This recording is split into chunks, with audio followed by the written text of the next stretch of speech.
Hey guys, tonight we're diving headfirst into a topic that might just make you question everything you thought you knew about personal hygiene. Imagine, if you will, the soft hum of your washing machine, the comforting scent of fabric softener, the pristine white of your freshly laundered sheets. Now take all that, crumple it up, and toss it out the window. Because tonight we're stepping back in time to a world where your cleanest clothes, the ones you wore to impress, to attend banquets, or simply to feel fresh, owed their sparkle to a substance you'd typically flush away without a second thought. Yes, you heard that right. And let's be honest, if you had to live like this, you probably wouldn't survive a single Roman summer without a serious existential crisis. So, before you get comfortable, take a moment to like the video and subscribe, but only if you genuinely enjoy what I do here. Let me know where you're tuning in from and what time it is for you right now down in the comments. Now, dim the lights, maybe turn on a fan for that soft background hum, and let's ease into tonight's journey together. You close your eyes, perhaps you're already drifting, but try to conjure a picture of your laundry day. Maybe it's a mountain of clothes, perhaps you're just tossing a single shirt into the machine. You pour in your brightly colored liquid detergent, maybe a capful of booster, hit a button, and poof, magic. Hours later, you pull out clothes that smell of mountain rain or spring meadows, crisp and clean. A mundane miracle, really, but what if that miracle depended on something altogether different? Something that, in your modern world, you actively try to avoid, perhaps with a slight shudder of distaste? Imagine, instead, waking up in ancient Rome. The sun is already warming the cobblestones outside your insula, and you're preparing for a day in the Forum, perhaps a visit to the baths. You reach for your finest toga, a pristine white garment that speaks volumes about your status and care. But how did it get that way? It certainly wasn't a quick spin in a machine with a lavender scent pod. No, for your Roman self, that dazzling white, that fresh feel, was the result of a cleaning process that would send shivers down your modern spine. You see, in a world devoid of Tide Pods and fabric softeners, the Romans were masters of resourcefulness. They needed something powerful, something that could cut through the grime of daily life, the dust from unpaved roads, the sweat from a bustling city, the residue from olive oil used for bathing and anointing. And they found it, not in a brightly colored bottle, but in something far more organic. This secret ingredient, this surprising cornerstone of Roman cleanliness, was human urine. Yes, that urine. The very substance you, in your advanced civilization, politely flush away multiple times a day. For the Romans, however, it was liquid gold, a powerful, natural detergent, readily available, and incredibly effective. Think about it for a moment.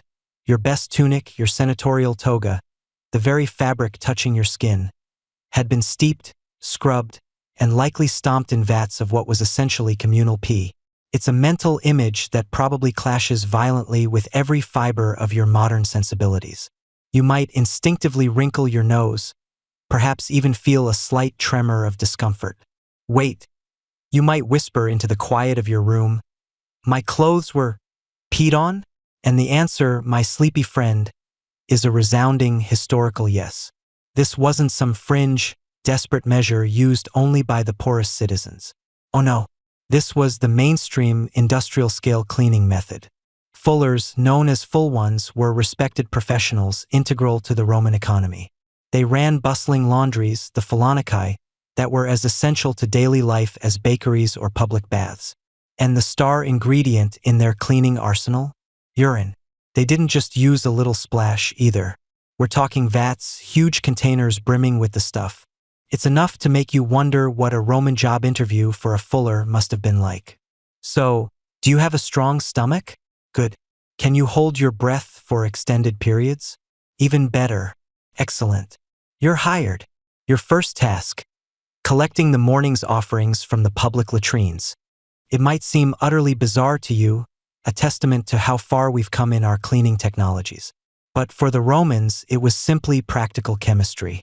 Urine, particularly stale urine, contains ammonia. And ammonia, as any modern cleaner will tell you, is a fantastic degreaser and stain remover. It breaks down oils and dirt, leaving fabrics surprisingly clean. The Romans didn't understand the precise chemical reactions in the way a modern chemist would, but they understood the results. They saw the stains vanish, the whites brighten, the fabrics regain their freshness. And isn't that, at its core, what we all want from our laundry? You might imagine the smell. And yes, it probably wasn't a bouquet of roses. Though, interestingly, historians still argue whether the process truly left a lingering odor on the clothes after thorough rinsing. Some scholars suggest that the ammonia would have largely dissipated during the drying process, leaving the fabric relatively odorless, or at least no more offensive than the general aroma of ancient city life. Others contend that a faint, distinctive scent might have been an unavoidable consequence, perhaps a subtle hint of that natural clean. Imagine trying to explain that to a modern scent marketing executive. Our new fragrance, Fullonica Fresh, captures the essence of, well, you know. This wasn't just a quirky tidbit of Roman life. It was a fundamental aspect of their society. The collection of urine was so important that public urinals existed, and people even collected it in pots at home, selling it to the fullers. Think of it, your daily contribution to the city's cleanliness, a sort of civic duty by proxy. It was a resource, not waste. This widespread reliance on urine highlights the incredible resourcefulness of the Romans, who managed to maintain a remarkably high standard of personal and public hygiene without the benefit of manufactured soaps or detergents. It's a mainstream historical fact that Rome was a city obsessed with cleanliness, from its aqueducts supplying fresh water to its elaborate public baths. Yet their path to sparkling garments was astonishingly different from ours. Consider the sheer volume of clothing in a city as vast and populated as Rome. Togas, tunics, cloaks, all needed regular cleaning. Imagine the logistical nightmare of collecting enough urine to service an entire city's laundry needs. It wasn't just a few buckets. It was an industry built on human byproducts. It's a testament to their ingenuity that they not only figured out this method but scaled it to meet the demands of an empire. You stand there, in your mind's eye, watching a Roman citizen casually emptying a chamber pot into a collection vessel, not with disgust, but with the quiet satisfaction of contributing to the local economy and ensuring clean clothes for all. It's almost charming, in a deeply unsettling way. A true circular economy before the term was even invented. The idea that cleanliness could derive from something so seemingly unhygienic challenges your modern preconceptions. You've been conditioned to associate cleanliness with sterility, with fresh scents and chemical disinfectants. But the Romans operated on a different paradigm. For them, efficiency and effectiveness trumped what we might call the gross-out factor. They understood the chemical properties of what they had available, and they put it to work. It's a stark reminder that what one culture deems waste, another might hail as a miracle cleaner. It's certainly a unique spin on eco-friendly laundry, isn't it? Just imagine the marketing slogans. Our secret ingredient is 100% natural, locally sourced, and biodegradable. They probably wouldn't have mentioned the source on the label, though. Probably. This surprising secret, this reliance on a bodily fluid for sparkling white garments, is your first glimpse into the fascinating world of Roman laundry. It sets the stage for understanding the Fullonica, the full ones, and the incredibly inventive methods they employed. It challenges you to look beyond your comfort zone and appreciate the sheer cleverness of a civilization that turned a universal biological process into a cornerstone of their daily hygiene. You realize that sometimes the most effective solutions are found in the most unexpected places. And sometimes those places are just, well, a little bit stinky, but effective. You might even start to see your own toilet with a newfound, if slightly unsettling, respect. All right, settle in, get cozy. Imagine, if you will, that you've just woken up in ancient Rome, and your toga, perhaps after a particularly enthusiastic dinner party involving a lot of spiced wine and some rather messy garum, is looking, well, less than pristine. You can't just toss it in a machine with a laundry pod and hit delicate cycle, can you? No, my friend, you're going to need to visit a place that would, to your modern sensibilities, seem utterly bizarre, yet was an indispensable cornerstone of Roman daily life, the Fullonica. You trudge through the narrow, cobbled streets of Pompeii, perhaps, or Rome itself, the early morning sun just beginning to warm the stone. As you approach, a cacophony of sounds starts to reach your ears, growing louder with every step. This isn't your quiet, serene neighborhood laundromat with its gentle hum of dryers. Oh no, this is the ancient Roman equivalent of a bustling commercial laundry, a place of intense, physical labor and surprising chemical wizardry. The first thing that hits you, even before you step inside, is the smell. It's a complex bouquet, let's call it. There's the damp earthiness of wet wool, the sharp, almost acrid tang of something you can't quite place, but your nose instinctively recoils from, and an underlying warmth, like a perpetual, slightly damp summer day. It's the aroma of honest work, mingled with the unmistakable, pungent perfume of ammonia. You might find yourself subtly adjusting your toga to cover your nose, thinking, well, this is certainly aromatic. It's a smell that screams, serious cleaning is happening here. And perhaps also, don't stand too close to the vats unless you want to smell like a giant, slightly damp battery. As you push aside a heavy linen curtain or step through an open archway, you're immediately enveloped by the atmosphere. The air is thick, humid, and steamy. Not necessarily from boiling water, mind you, but from the constant evaporation off wet fabrics, from the warmth generated by the vigorous activity, and perhaps a deliberate process of heating water in some areas. Sunlight, when it penetrates the high windows or open roof sections, cuts through the haze in visible shafts, illuminating dust motes dancing in the humid air, giving the whole scene a slightly ethereal, yet intensely industrial, glow. It's like walking into a sauna that's also a construction site, if that makes any sense. The Fullonica is a hive of activity, a dynamic tableau of human effort. You see men everywhere, their bodies glistening with sweat in the humid air, muscles straining. These are the full ones, the Roman fullers, and they are the unsung heroes of ancient Roman hygiene. They move with purpose, hauling heavy baskets of soiled garments, stirring liquids in large stone vats, and attending to various stages of the laundry process. The floor, often made of durable, waterproof materials like opus signinum, a type of concrete made with crushed tiles, is perpetually damp, crisscrossed by shallow channels designed to drain away the various liquids used in their trade. You carefully pick your way, trying not to slip on the slick surfaces. The noise is almost as striking as the smell and steam. There's a rhythmic, thumping sound that vibrates through the very ground beneath your feet, the unmistakable sound of bare feet stomping in large vats. It's a percussive beat that provides the underlying rhythm of the Fullonica, like a very unusual, very wet drum circle.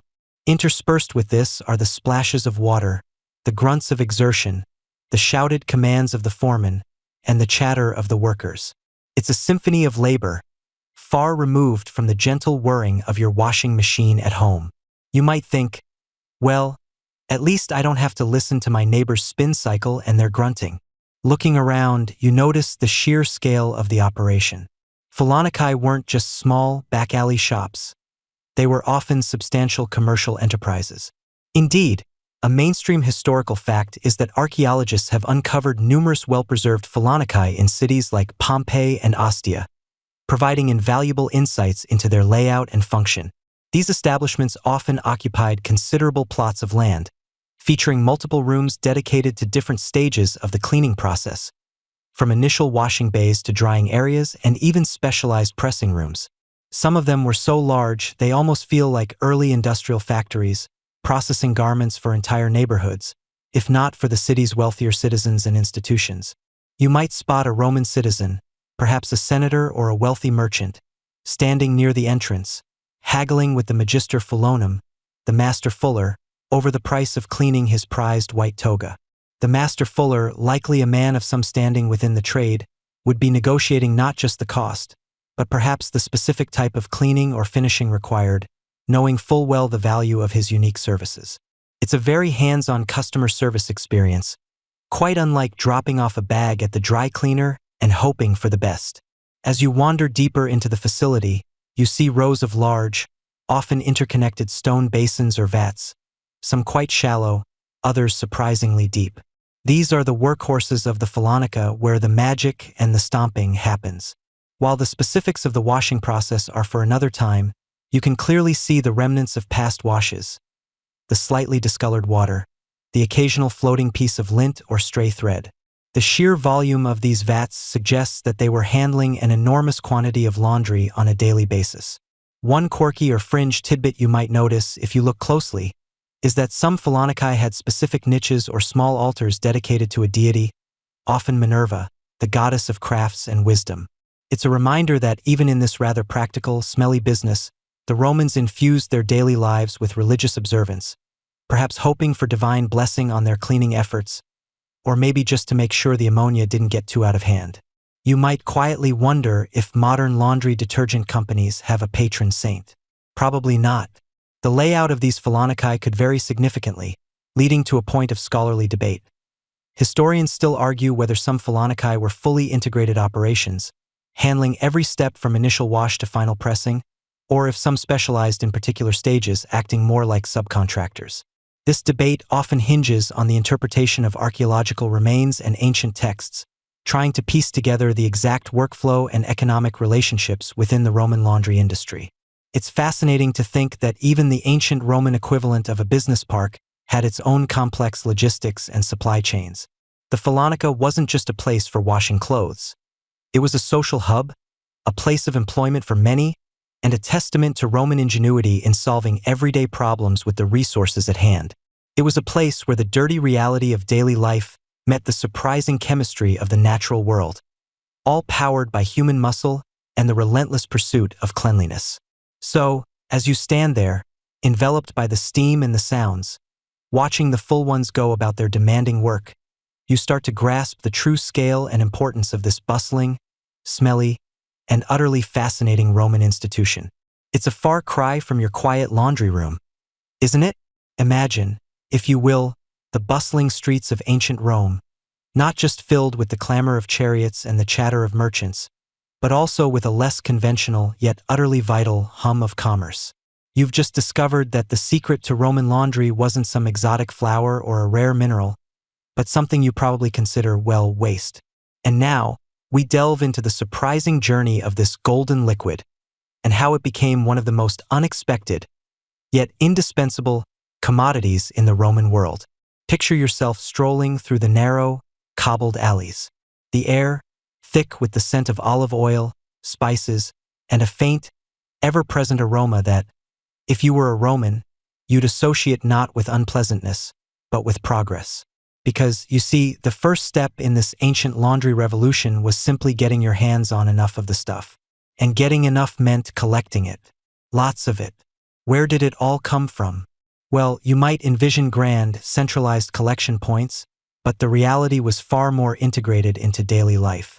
Think of it less like a modern recycling plant and more like a pervasive, organic network of contributions. The most obvious and perhaps most famous source was the public latrine. You know, those long communal benches with holes, where Romans would gather, chat, and conduct their business in a rather open and airy fashion. Below these benches, a constant flow of water would carry away the solid waste, but the liquid was often diverted. Not down the drain, not into the sewer, not just simply flushed away. Oh no, this was far too valuable for such a casual dismissal. Instead, beneath those very seats, or perhaps in large, strategically placed amphorae, those tall, two-handled pottery jars, the urine would be carefully collected. Imagine the scene.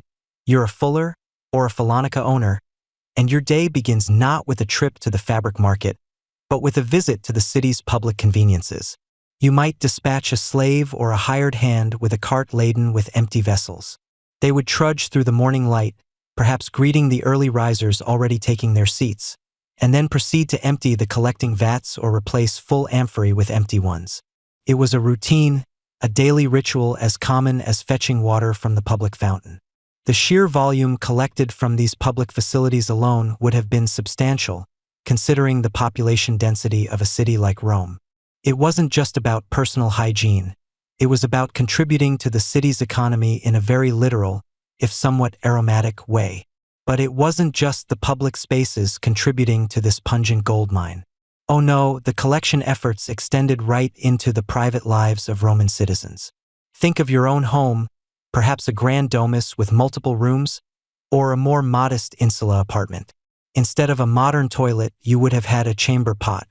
And after its use, This chamber pot wasn't simply emptied down a drain or into the street, though, let's be honest, some less fastidious Romans probably did that too, adding another layer to the street's fragrant tapestry. No, many households, particularly those with a keen eye for thrift or a sense of civic duty, would carefully save their chamber pot contents. Sometimes the Fullones themselves or their agents would go door to door, much like modern-day refuse collectors, but instead of trash, they were after the liquid gold.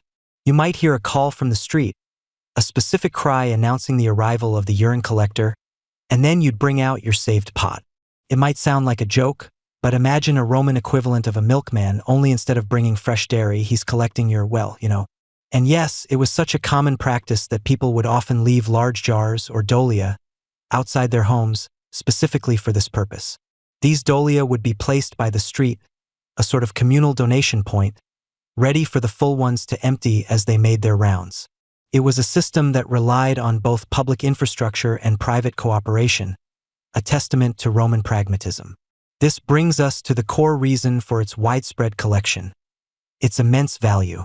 Urine, particularly stale urine, is rich in urea, which, when it breaks down, produces ammonia. And ammonia, my sleepy friends, is a powerful natural alkali and a fantastic degreaser.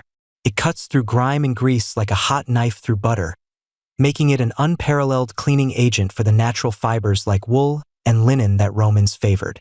So, far from being seen as mere waste, urine was a highly sought-after industrial raw material. It was, in essence, the ancient Roman equivalent of a highly specialized chemical compound, produced naturally and in abundance by the populace. And because it was so vital, it became a commodity with real economic weight. This is where we get to one of those fantastic historical tidbits that just makes you chuckle with admiration for Roman ingenuity, or perhaps their audacity. There's a famous story, a mainstream historical fact, involving the Emperor Vespasian.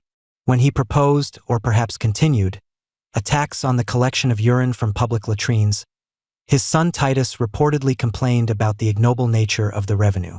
Vespasian's legendary response, as he held up a coin derived from the tax, was pecunia non olet, which translates to money does not stink. This iconic phrase perfectly encapsulates the Roman pragmatic view. If it makes money, and it's useful, who cares where it comes from? It illustrates just how significant this industry was, that even emperors were keen to get a piece of the action. Imagine the modern equivalent: a tax on your bathwater. It might sound absurd, but for the Romans it was just good business. So, you had a whole supply chain built around this golden liquid. There were the individuals who collected it, perhaps humble laborers, or even entrepreneurs who specialized in this unique form of procurement. They'd transport it in those large amphorae, perhaps on ox carts, through the bustling streets, making their deliveries to the various fullonicae scattered throughout the city. The fullonicae, in turn, would pay for it, often based on volume or quality. Historians still argue whether there was a formalized grading system for urine, perhaps based on its strength or freshness, or if it was simply a matter of bulk purchase.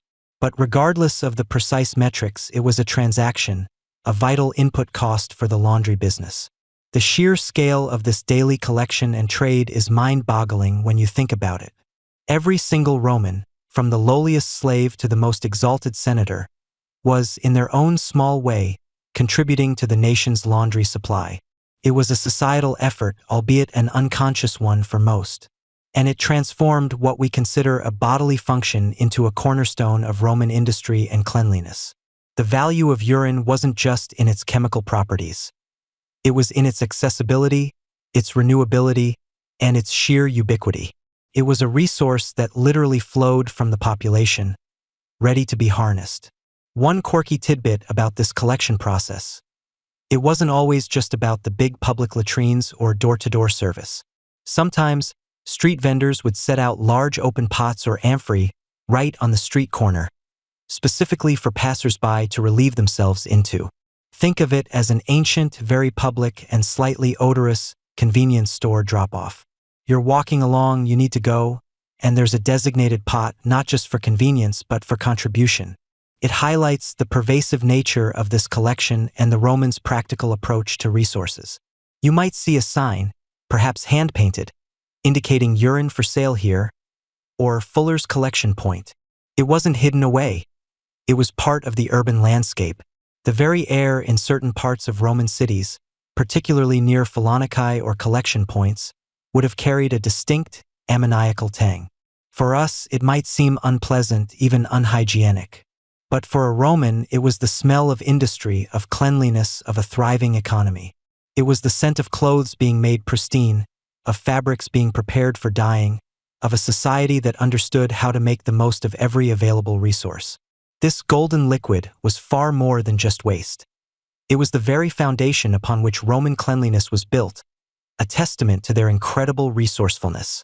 Now, let's pull back the curtain on the true star of the Roman Fullonica, the unsung hero that transformed everyday grime into sparkling cleanliness. Urine. Yes, that golden liquid you typically give no second thought to, beyond a quick flush, was, for the Romans, a veritable liquid gold, brimming with nature's most potent cleaning agent, ammonia. Imagine, for a moment, your own modern laundry room. You probably reach for a brightly colored bottle of detergent, perhaps with a fresh mountain spring scent. But if you were a Roman trying to get your toga spotlessly white, you'd be eyeing a different kind of bottle entirely, one that had been carefully collected and aged.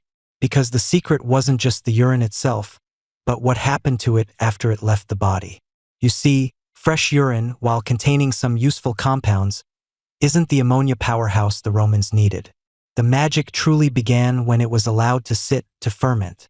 Inside that unassuming liquid, a silent, microscopic army of bacteria got to work.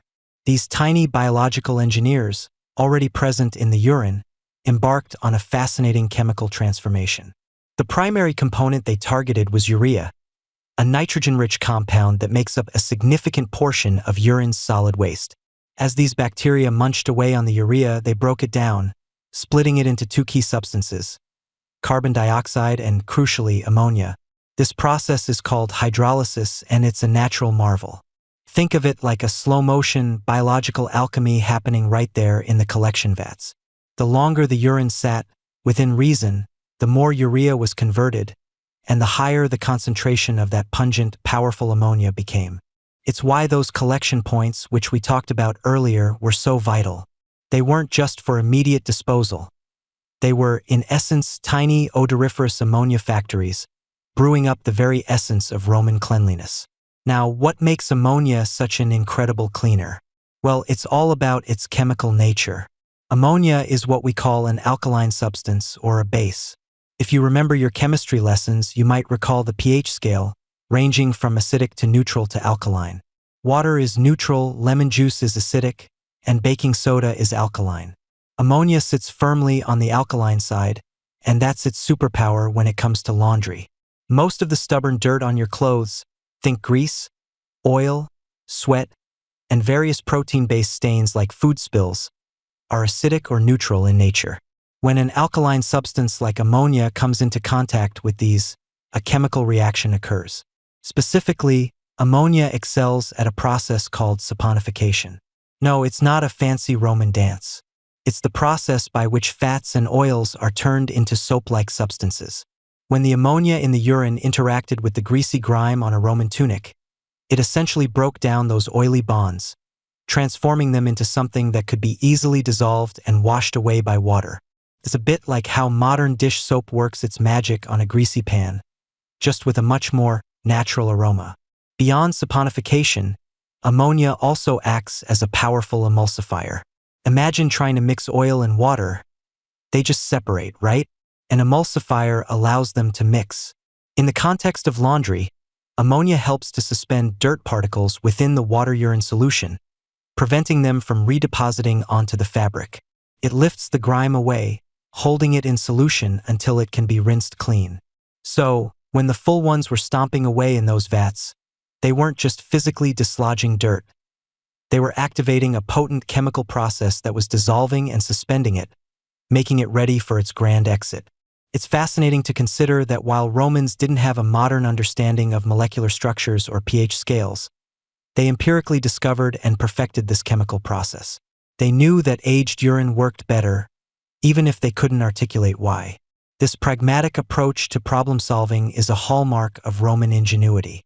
Historians still debate whether the Romans truly grasped the underlying chemical principles of urea to ammonia conversion, or if their mastery was purely based on generations of trial-and-error observation. Perhaps it was a bit of both. A keen eye for what worked, passed down through the centuries, combined with an intuitive understanding of natural processes. This reliance on urine was so widespread and economically significant that it even became a source of revenue for the Roman state. You might be surprised to learn that one of Rome's most famous emperors, Vespasian, famously imposed a tax on the collection and sale of urine from public latrines. When his son, Titus, complained about the unsavory nature of the tax, Vespasian reportedly held a gold coin to Titus's nose and declared, "Pecunia non olet," money doesn't stink. It's a mainstream historical fact that perfectly illustrates just how valuable this peculiar commodity was. Imagine trying to explain that to your accountant today. "Yes, I'd like to declare my urine tax deduction, please." The Fullones, the laundry workers, would have been intimately familiar with the distinct aroma of their primary cleaning agent. While ammonia itself has a sharp, pungent odor, the entire concoction of fermenting urine would have had its own unique bouquet. It wouldn't have been a fresh linen scent, that's for sure. You can almost smell it, can't you? A sharp, slightly sweet, undeniably organic tang that would cling to the walls of the Fullonica, a constant reminder of the powerful chemistry at play. It's a far cry from the lavender-scented laundry pods you toss into your machine without a second thought. This reliance on a readily available waste product speaks volumes about Roman resourcefulness. They didn't have chemical factories churning out synthetic detergents. They had to work with what nature provided, and nature, in this case, provided an abundance of urea, just waiting for those helpful bacteria to turn it into a cleaning powerhouse. It's a quirky tidbit to consider. The very act of going to the bathroom was, in a way, contributing to the Roman economy and their standards of cleanliness. Every Roman, from the lowliest slave to the loftiest senator, was unknowingly a producer for the laundry industry. So, before the vigorous stomping even began, the stage was set. Garments would likely have been soaked in these aged, ammonia-rich vats. This pre-soaking allowed the ammonia ample time to penetrate the fabric fibers, to begin its chemical assault on the dirt and grease. It was a slow, deliberate process, relying on the quiet, yet potent power of a natural chemical reaction. You can almost picture the Fullones, perhaps holding their breath a little, as they submerged the dirty clothes into the bubbling, pungent liquid, knowing that within that humble vat lay the key to pristine cleanliness. The power of nature harnessed for hygiene in a way that truly makes you appreciate your washing machine. You clutch your toga, perhaps a favorite, or maybe a tunic that's seen far too many dusty Roman roads and a few too many careless wine spills, as you trudge towards the Fullonica. The air here, even before you step inside, carries a peculiar tang, a mix of damp wool, a hint of wood smoke, and something else, something distinctively ammoniac. But don't let your nose wrinkle just yet. This is where the magic, or at least the very practical science, begins. Before your precious garments ever dip a single thread into those infamous vats of golden liquid, they undergo a meticulous, almost ritualistic preparation. Think of it less like tossing a load into your washing machine and more like preparing a delicate patient for surgery, if that patient were made of ancient wool. As you hand over your soiled threads, you notice the Fullones, the laundry specialists, aren't just grabbing them willy-nilly. Oh no. The first step in this ancient cleaning ballet is a thorough, almost surgical inspection. A seasoned fuller holds up your garment, turning it over in their hands, their eyes scanning every fold, every seam. They're not just looking for dirt, they're diagnosing. Is it wool, linen, or perhaps a blend? Is it a fine, delicate toga meant for the forum, or a sturdy tunic worn by a craftsman? The fabric type is paramount, as different materials react differently to the washing process. Wool, for instance, has a tendency to shrink and felt if not handled with immense care, a fact the Romans understood keenly. This keen understanding of textiles is a mainstream historical fact. Fullones were highly skilled craftspeople, not just muscle-bound stompers. They possessed a deep practical knowledge of fibers and dyes, skills honed over years of apprenticeship. Next, they're assessing the level of soiling. Is it merely dusty from a day out? Or is it caked with mud from a tumble in the forum? Are there specific, egregious stains? Perhaps from that unfortunate incident with the garum sauce at the last dinner party? Or maybe a smear of lamp oil. They might even hold it up to the light, squinting, perhaps muttering something under their breath about your general lack of decorum. Ah, another toga that's seen more of the dining couch than the wearer's shoulders. You might imagine them sighing. This initial assessment dictates the entire pretreatment strategy. It's their version of your modern delicate cycle versus the heavy-duty option, just with more manual labor and less digital programming.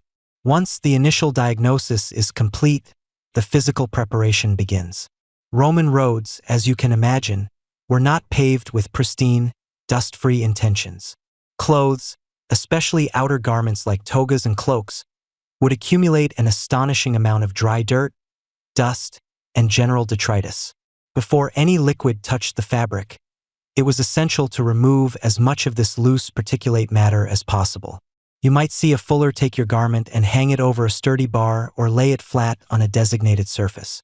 Then, with surprising vigor, they might begin to beat it with a stick or a flat paddle. Whack, whack, a cloud of dust, fine and gritty, would rise from the fabric, catching the shafts of sunlight filtering into the Fullonica. It's like watching someone beat a rug, but it's your best tunic getting the treatment. You might even wonder if your Roman ancestors ever sneezed through this process. This beating wasn't just for show. It was a crucial step to prevent the dry dirt from turning into stubbornly embedded mud once wet. Imagine trying to wash a really muddy pair of jeans without knocking off the big clumps first. You'd just be spreading the muck around. The Romans were far too practical for such inefficiencies. For more delicate items, or perhaps for those less heavily soiled, a vigorous shaking might suffice, sending little puffs of historical grime into the air. This initial dry cleaning, if you will, significantly reduced the burden on the subsequent wet wash. After the dust had settled, quite literally, the sorting process commenced. This was critical for efficiency and for preventing disastrous laundry mishaps. You wouldn't want your pristine white wool toga to come out a surprising shade of pale ochre because it was washed with a heavily dyed, dark tunic. Garments were typically sorted by fabric type, wool, linen, by color, whites, natural, dyed, and by the degree of soiling. This required careful handling and a good memory, as there were no electronic tags or barcodes here. Perhaps simple chalk marks or a basic system of tying knots in a specific way on an attached cord served as identifiers for each customer's batch. It's their version of separating your darks from your lights, but with a much higher stakes game of don't ruin the emperor's purple cloak. Now, for those particularly grimy items, or perhaps for all garments depending on the Fullonica's specific practices, a pre-soak might have been employed. This wasn't always a given, and historians still debate the precise concoctions used for pre-soaking, whether it was just plain water, or if they added a touch of something extra like a mild ash solution to get things started. The idea was to loosen some of the surface dirt and grime before the more intensive and aromatic main wash. Imagine a large stone basin, filled with clear water, where heavily soiled tunics might sit for a few hours, allowing the dirt to soften and begin to release its grip on the fibers. This would make the subsequent stomping much more effective. And then there were the stains. The eternal bane of clean clothing. Even with the powerful ammonia-based wash to come, some stubborn marks required special attention. This is where the Fullones truly showcased their expertise and their arsenal of natural remedies. For particularly greasy spots, they might apply a paste of fuller's earth directly to the stain. Fuller's earth, a type of absorbent clay, was a miracle worker in ancient Roman laundry. It has an incredible capacity to absorb oils and fats, literally drawing the grease out of the fabric. You might see a fuller carefully rubbing this paste into a wine stain or a food splatter, working it in with their fingers or a small, blunt tool. For other types of stains, the Romans, with their ingenuity, had other tricks up their sleeve. Some accounts suggest the use of various plant ashes, which contain alkaline compounds, to create stronger spot treatments. A more quirky or fringe tidbit involves the use of certain plant saps or even animal bile for specific, very stubborn organic stains. While the exact chemical reactions weren't understood, the practical results were evident. Imagine a fuller meticulously dabbing at a stain with a concoction derived from a plant, perhaps even whispering an incantation for good measure, though that last bit is just for dramatic effect, probably. It was a painstaking process, far removed from our modern stain sticks and spray-on removers. Beyond cleaning, some fullonicae also offered minor repair services. A loose hem, a small tear, a fraying cuff. It made practical sense to address these issues before a vigorous wash cycle, which could easily worsen minor damage. So, you might find a fuller or an apprentice carefully mending a seam with needle and thread, ensuring the garment was structurally sound before it entered the washing vat. It was part of the holistic service, ensuring your clothes returned not just clean, but in good repair. Finally, before your garments were deemed ready for the main event, the foot-stomping wash cycle, they would be carefully bundled or placed in designated piles, ready for their communal, if somewhat pungent, bath. The entire preparation process, from initial inspection to pre-soaking and spot treatment, speaks volumes about the meticulousness and practical knowledge of the Roman Fullones. They were the unsung heroes of ancient hygiene, turning dirty, worn garments into clean, presentable attire, all thanks to a surprisingly sophisticated understanding of materials and chemistry, long before modern science articulated the principles. It's a testament to their resourcefulness, transforming something we now consider waste into a cornerstone of cleanliness, proving that sometimes the best solutions come from the most unexpected places. And so, you find yourself standing at the edge of one of the Fullonica's main attractions, if you can call it that, the washing vats. Forget your high-efficiency front loader. This is where the real muscle and a whole lot of liquid gold comes into play. You're looking down into a series of large, often interconnected stone or concrete basins, some of them quite deep, perhaps waist-high on a grown man. The air here, despite the previous discussion of ammonia, isn't as overwhelmingly pungent as you might imagine, at least not in the way you'd expect from a modern public restroom. Perhaps it's the sheer volume of clothes, the constant movement of air, or simply that your nose has already begun to acclimate to the unique bouquet of the Roman Fullonica. It's certainly a lively smell, a sort of earthy, slightly metallic tang, not entirely unpleasant once you get past the initial surprise. Now imagine the scene. The pre-treated garments, which we briefly touched upon, have been carefully lowered into these vats, submerged in that potent solution of aged urine. And then the stars of this particular show step in the Fullones themselves. These aren't just any workers. These are the specialists, the human agitators, the original washing machine, if you will. You watch as they clamber into the vats, often clad in minimal attire, perhaps just a simple tunic or even less, given the nature of their work. Their bare legs and feet are about to become the primary tools of this ancient laundry operation. The process begins. With a rhythmic splash, they start to tread and stomp. You hear the sloshing sound, a deep, satisfying gurgle as their feet plunge into the liquid, pushing and pulling the fabric. It's not a gentle, contemplative stroll. This is an energetic, almost dance-like activity. Imagine a very slow, very wet, and decidedly less glamorous version of grape stomping. Their movements are deliberate, methodical, designed to maximize the friction and agitation that the clothes experience. They're effectively mimicking the tumbling and beating action of a modern washing machine, but with their own formidable leg power.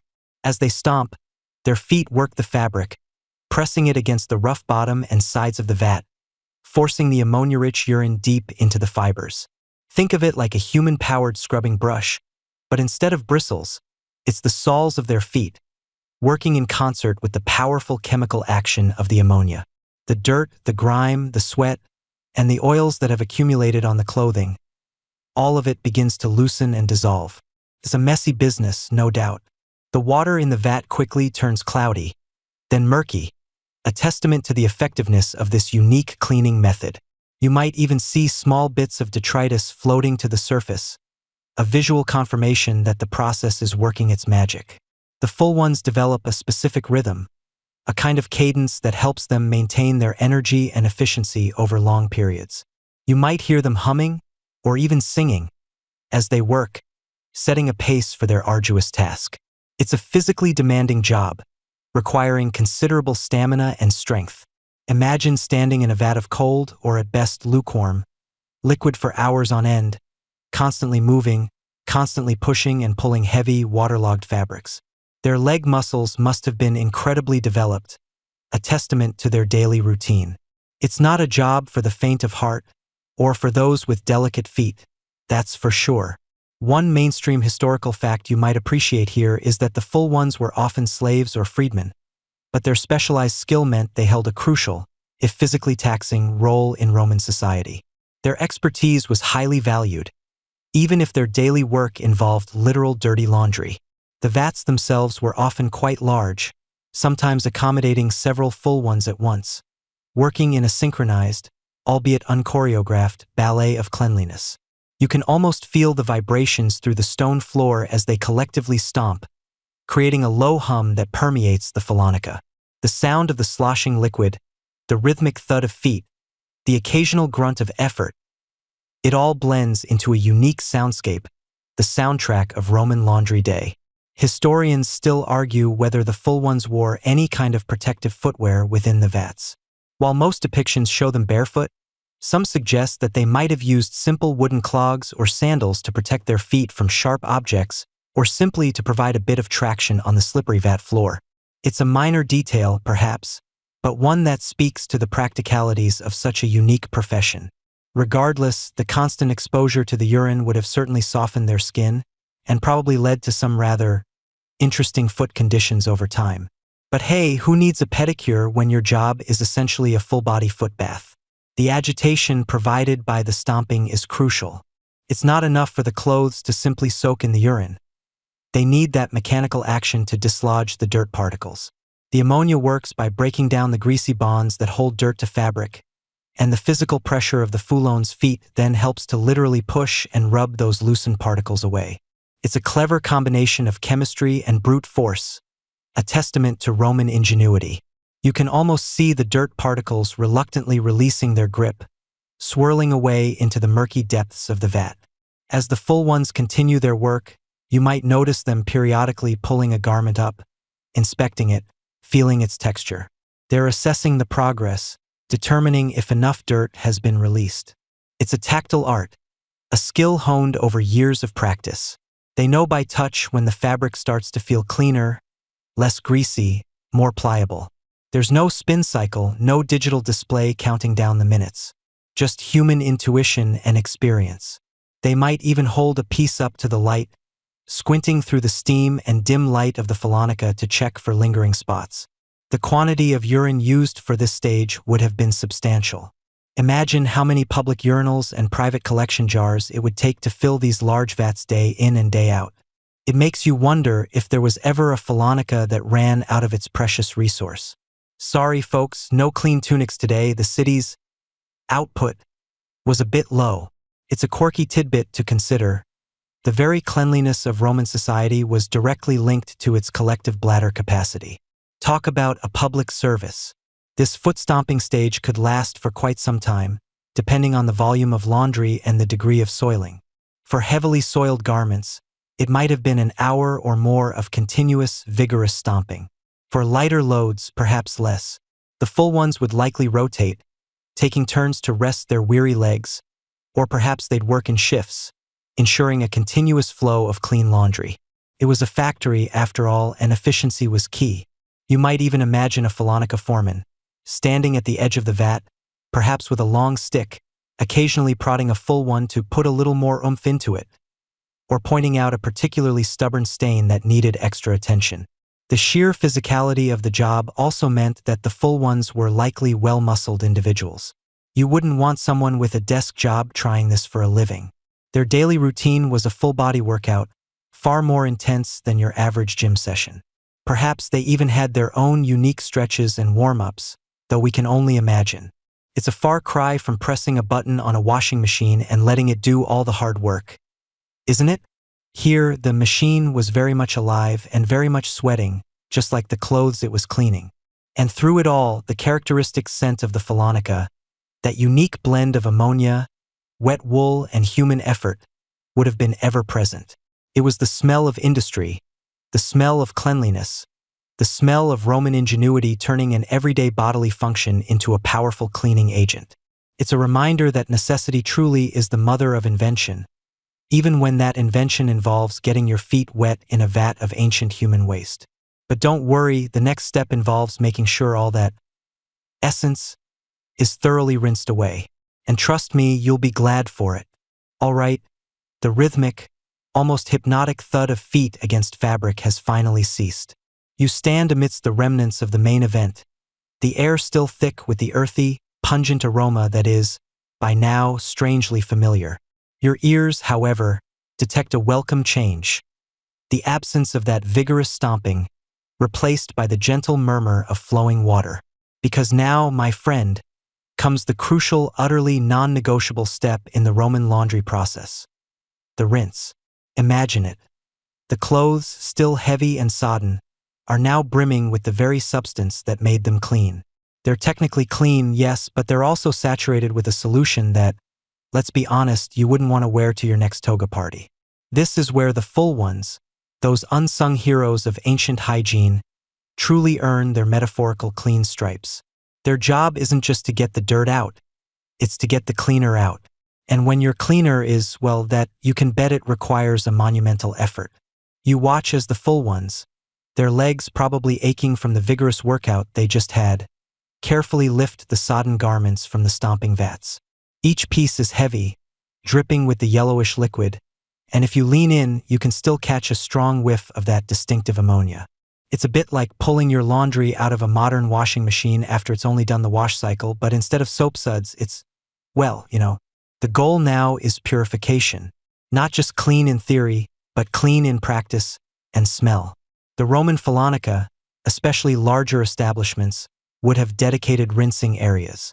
Often, these would be large, shallow basins or troughs, designed to allow fresh, clean water to flow continuously through them. Think of it as an ancient, very low-tech version of a rinse cycle, but instead of a machine doing the work, it's human hands constantly agitating and moving the fabric. You can almost hear the soft gurgle of water, a soothing sound after the earlier cacophony.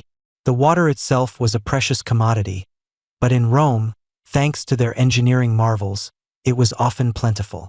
Mainstream historical fact alert: Roman aqueducts, those incredible feats of engineering, didn't just bring water for drinking and public baths. They supplied water for industries like fullonicae too.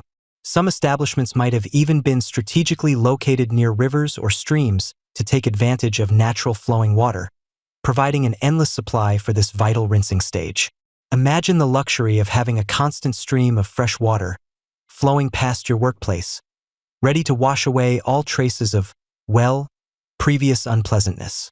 It was like having a never-ending waterfall of cleanliness right at your fingertips. A full one would take a garment, perhaps a tunic or a cloak, and plunge it into the clean water. Then, with practiced movements, they would begin to agitate it, squeezing, twisting, and swishing the fabric. It's not a gentle dip. It's a thorough, almost violent process of pushing the dirty, ammonia-laden water out and letting the clean water permeate the fibers. You see the cloud of yellowish water bloom around the fabric as the first rinse begins, slowly dissipating as the process continues. It's a visual testament to how much residue needs to be removed. They repeat this process over and over again. Plunge, squeeze, swish, wring. The water in the basin might become cloudy, so it's constantly being refreshed by the incoming flow. It's a meticulous, time-consuming job, requiring patience and a keen nose, because ultimately the success of this stage is judged by the scent or lack thereof. There's no fancy chemical test kit here, no pH strips, just the trained olfactory sense of the full one. It's like a very high-stakes game of guess the smell, where the only acceptable answer is nothing. You might wonder, how did they know when it was truly clean? Well, one quirky tidbit suggests that some full ones might have even tasted the rinse water or licked the fabric, though thankfully for their taste buds, this was more likely to test for residual alkalinity from other cleaning agents like Fuller's Earth, rather than the lingering taste of ammonia. Imagine the job interview. Can you tell the difference between a perfectly rinsed toga and one that still has a hint of golden goodness? Probably not, but it makes for a fun mental image. More practically, it was about the appearance of the water and, crucially, the smell of the fabric. As the rinsing progresses, you'd notice the water around the garment becoming clearer and clearer. The initial pungent smell would gradually fade, replaced by the clean, damp scent of wet fabric. It's a satisfying transformation, from something you'd probably hold at arm's length to something that's starting to smell, well, wearable. It's a testament to the sheer volume of water used in Roman laundry. Historians still argue whether the Romans, despite their impressive aqueducts, were truly wasteful with water or if their systems were designed to handle such large-scale consumption efficiently. Either way, for the Fullonica, water was as essential as the urine itself. Imagine the full one holding up a freshly rinsed tunic, giving it a good shake, and then bringing it to their nose for the ultimate sniff test. You can almost see the look of satisfaction on their face when they detect nothing but the clean scent of damp linen or wool. No lingering ammonia, no faint metallic tang from the fuller's earth. Just clean. It's a moment of quiet triumph in the bustling Fullonica. If it fails the sniff test, back into the rinse basin it goes. There are no shortcuts here. You wouldn't want to be the Roman who turned up to the forum smelling like a public convenience, would you? That's definitely not how you win friends and influence senators. This exhaustive rinsing process was absolutely vital. Without it, the clothes would not only smell terrible, but the residual ammonia could also be irritating to the skin, especially with prolonged wear. It's the difference between a clean garment and a truly clean, ready-to-wear garment. It takes time, effort, and a lot of water, but it's the non-glamorous, often overlooked step that makes all the difference. Think of it as the laundry equivalent of wiping down your kitchen counter after you've scrubbed it. You wouldn't leave the cleaning solution on, would you? Same principle, just a slightly more organic cleaning solution. The full ones would often work in pairs or small groups during this stage. Their movements synchronized, a silent ballet of washing and wringing. They'd hang the now clean, but still soaking wet, garments over sturdy wooden rails or place them in large baskets, ready for the next stages of the laundry process. The air around the rinsing area would feel cooler, fresher, a stark contrast to the earlier steamy, odorous atmosphere of the stomping vats. It's the moment when the Fullonica starts to smell less like a stable and more like, well, a very damp, clean fabric workshop. And for the full ones, it's the beginning of the end of a very physically demanding task. They've conquered the grime, and now they've conquered the cleaner itself.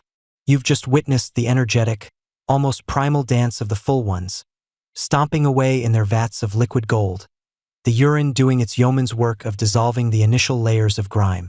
But even the mighty ammonia, potent as it was, couldn't do all the heavy lifting on its own. Imagine trying to scrub a greasy pan with just a spritz of window cleaner. You'd get some results? Sure, but you'd definitely be missing something. This is where the Romans, ever the pragmatists, brought in their secret weapons, their natural boosters, the ancient world's equivalent of a supercharged laundry detergent, minus the neon packaging and the catchy jingle. You step away from the splash zone, perhaps wiping a stray, ammonia-scented droplet from your cheek, and move towards another area of the Fullonica, where large, earthy sacks are piled high.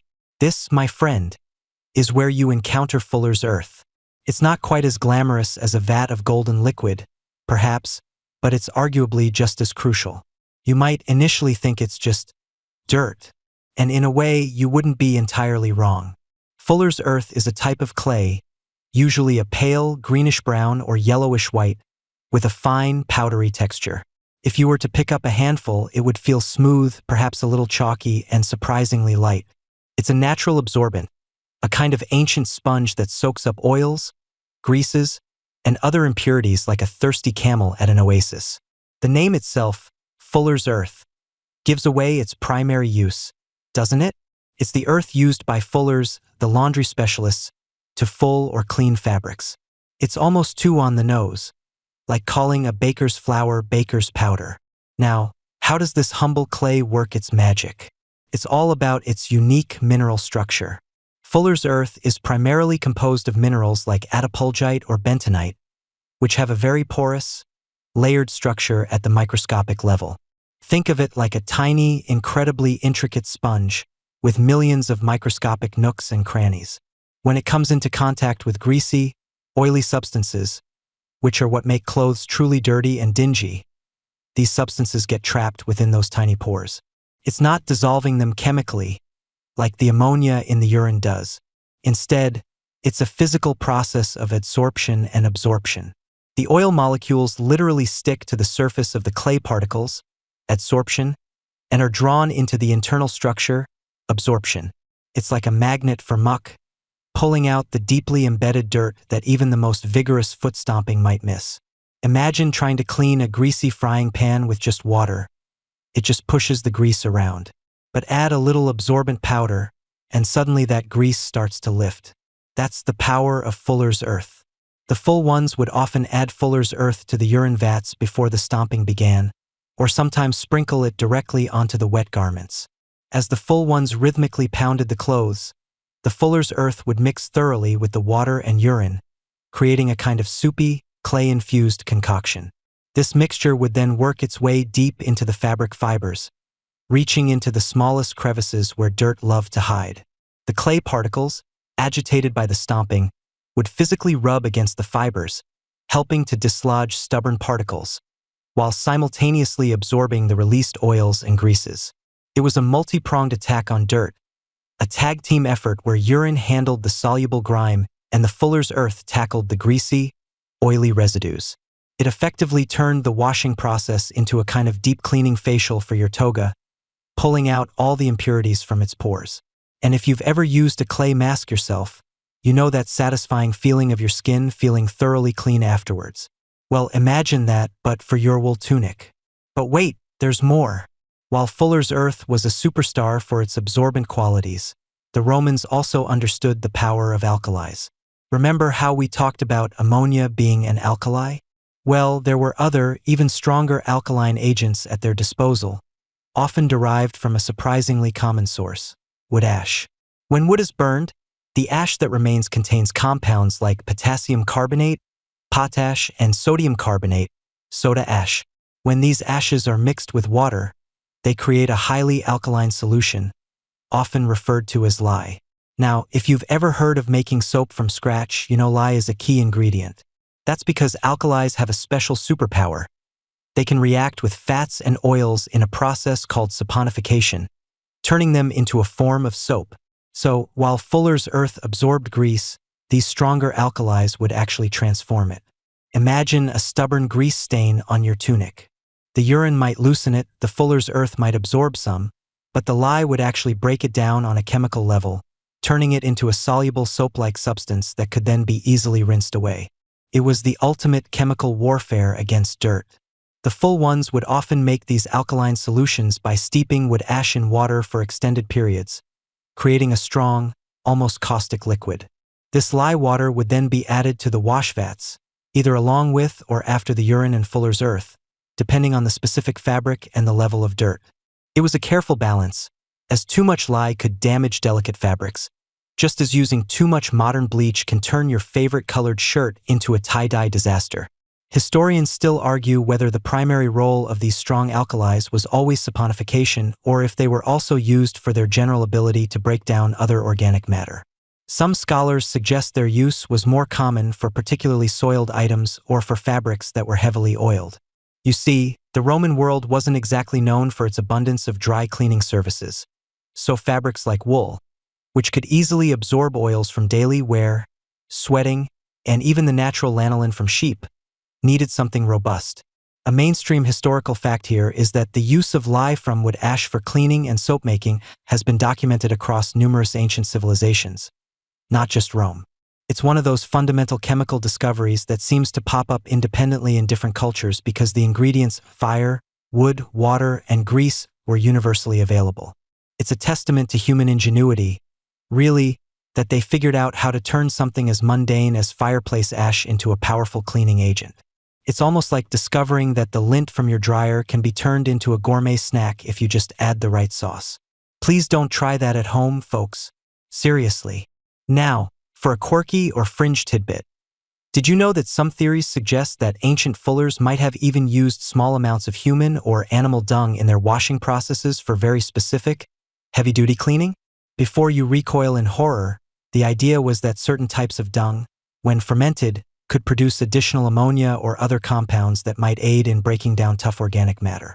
While this is certainly not as widely documented or as pleasant as urine or Fuller's earth, it highlights the desperate resourcefulness of ancient cleaners. Imagine the job interview. So, what are your qualifications? Well, I'm excellent at stomping clothes in fermented animal waste. No thank you, next. The combination of urine, Fuller's earth, and these stronger alkalis created a formidable cleaning arsenal. The urine provided the initial ammonia punch, breaking down some proteins and acting as a mild degreaser. The Fuller's earth then stepped in to physically absorb the more stubborn greases and oils, acting like a microscopic vacuum cleaner. And finally, the stronger alkalis, derived from ash, delivered the knockout blow, chemically transforming remaining fats into water-soluble compounds.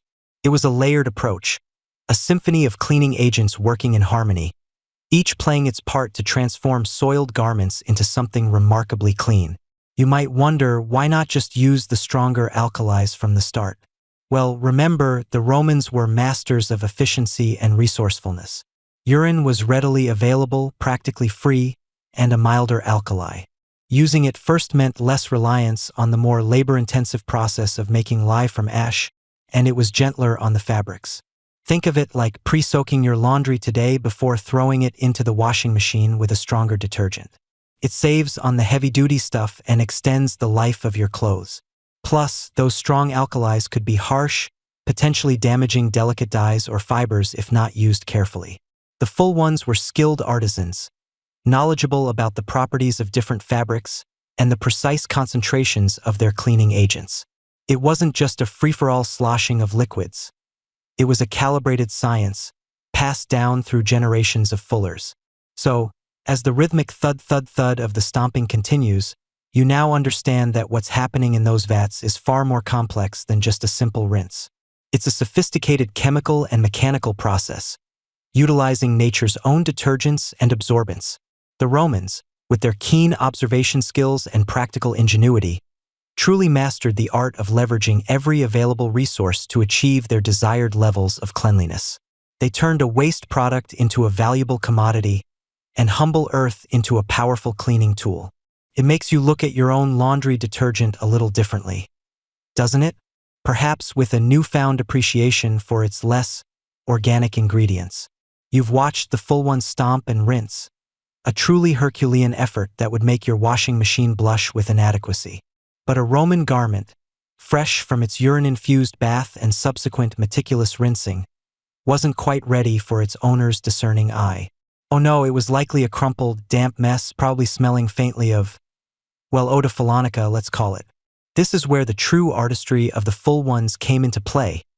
The finishing touches, transforming a soggy bundle into a garment fit for a senator's toga party. Imagine, if you will, the bustling scene. The air, no longer thick with the acrid tang of urine, now carries the scent of damp wool and perhaps a hint of wood smoke from the nearby braziers. Your eyes follow the laundered clothes as they are carried, dripping, to the drying areas. This wasn't some high-tech tumble dryer, mind you. No, this was good old-fashioned air power. Garments would be carefully draped over wooden frames or lines, often in a sunny, breezy courtyard within the Fullonica. You can almost feel the gentle breeze wafting through the fabric, coaxing the moisture out. The Fullones would constantly check, turning the garments, ensuring an even dry. It's a bit like hanging your delicates out on a beautiful spring day, except on a much grander, more industrial scale, and without the fear of a sudden downpour ruining your efforts. This initial drying was crucial. You can't press a sopping wet tunic, unless your goal is to make it even more wrinkled. Once sufficiently dry and not bone dry, but still retaining a whisper of moisture, which actually aids in smoothing the garments moved to the next station. Here, you might see a Fullonica worker, perhaps a young apprentice, meticulously stretching and pulling a tunic. They're not just tugging aimlessly. There's a method to this madness. They're coaxing the fabric back into its proper shape, removing the initial distortions from the vigorous washing. Think of it as a pre-ironing stretch, like a fabric yoga session. For heavier wools, sometimes a gentle beating with a smooth club or paddle might be employed, not to damage the fabric, but to help flatten the weave and release any remaining stubborn creases. It's a rhythmic thwack-thwack, a sound that blends into the background hum of the Fullonica, surprisingly soothing in its regularity. Now, for the main event, the Roman equivalent of ironing. Forget your sleek, steam-generating modern appliance. The Romans, in their ingenious simplicity, employed a variety of methods to achieve that coveted smooth, unblemished finish. For large, heavy items like woolen togas, which were the epitome of Roman formal wear and had to be absolutely pristine, they used something called a prelum fullonicum, a fuller's press. Picture a massive wooden screw press, almost like a giant vice or an ancient cider press. The freshly cleaned and slightly damp garments would be carefully folded and placed between large, flat wooden boards. Then, with considerable effort, the full ones would turn a massive screw, applying immense pressure. You can almost hear the creak and groan of the wood as the force builds, slowly but surely flattening every single wrinkle out of the fabric. This was a slow, deliberate process, often leaving the garments under pressure for hours, ensuring a crisp, uniform finish. It's a bit like putting your clothes under your mattress, but with industrial-level power and a lot more upper body strength required. But what about the smaller, more delicate items, or those areas that needed a more precise touch? For these, the Romans employed heated implements. Imagine a Fullonica worker carefully heating a smooth, heavy stone or a flat metal plate, perhaps bronze or iron, over a brazier filled with glowing coals. They'd test the temperature, perhaps by spitting on it, though hopefully not on the actual garment, or by holding it close to their cheek. Once it reached the optimal warmth, not so hot as to scorch the fabric, but hot enough to relax the fibers, they would carefully glide it over the garment. It's remarkably similar to how you use a modern iron, just without the convenient handle or temperature dial. This required a delicate touch, a keen eye, and years of experience to avoid singeing the precious fabric. The gentle hiss as the warm stone met the slightly damp cloth, the visible smoothing of the wrinkles. It's a quiet, satisfying moment in the noisy Fullonica. Historians still argue whether these handheld tools were truly irons in our modern sense, or simply heavy, smooth objects used for pressing. Some scholars contend that specialized metal implements heated over coals were indeed quite common for this purpose, while others suggest hot stones were more prevalent for general pressing. The art of the finishing touches extended beyond mere flatness. For garments that required specific pleats or folds, the full ones were masters. The toga, for instance, was not just a sheet draped around the body. It had specific folds and drapes that conveyed status and elegance. Achieving these precise drapes would involve careful folding, perhaps even pinning or weighting sections, and then applying pressure or heat to set the crease. It's a bit like origami, but with fabric and much more demanding. You might see a fuller carefully arranging a toga on a special wooden frame, meticulously shaping its complex folds before it went into the press, ensuring it would drape perfectly for its owner. The prestige of a Roman citizen could, in part, be judged by the pristine appearance of their toga. A rumpled toga was simply not done. This meticulous attention to detail highlights a mainstream historical fact. The appearance of one's clothing, especially the toga, was incredibly important in Roman society, signifying status, wealth, and adherence to social norms.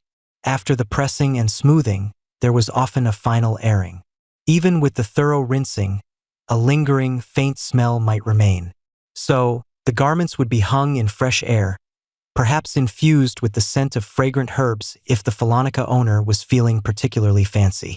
This was also an opportunity for a final inspection, ensuring every crease was gone, every fiber perfectly aligned.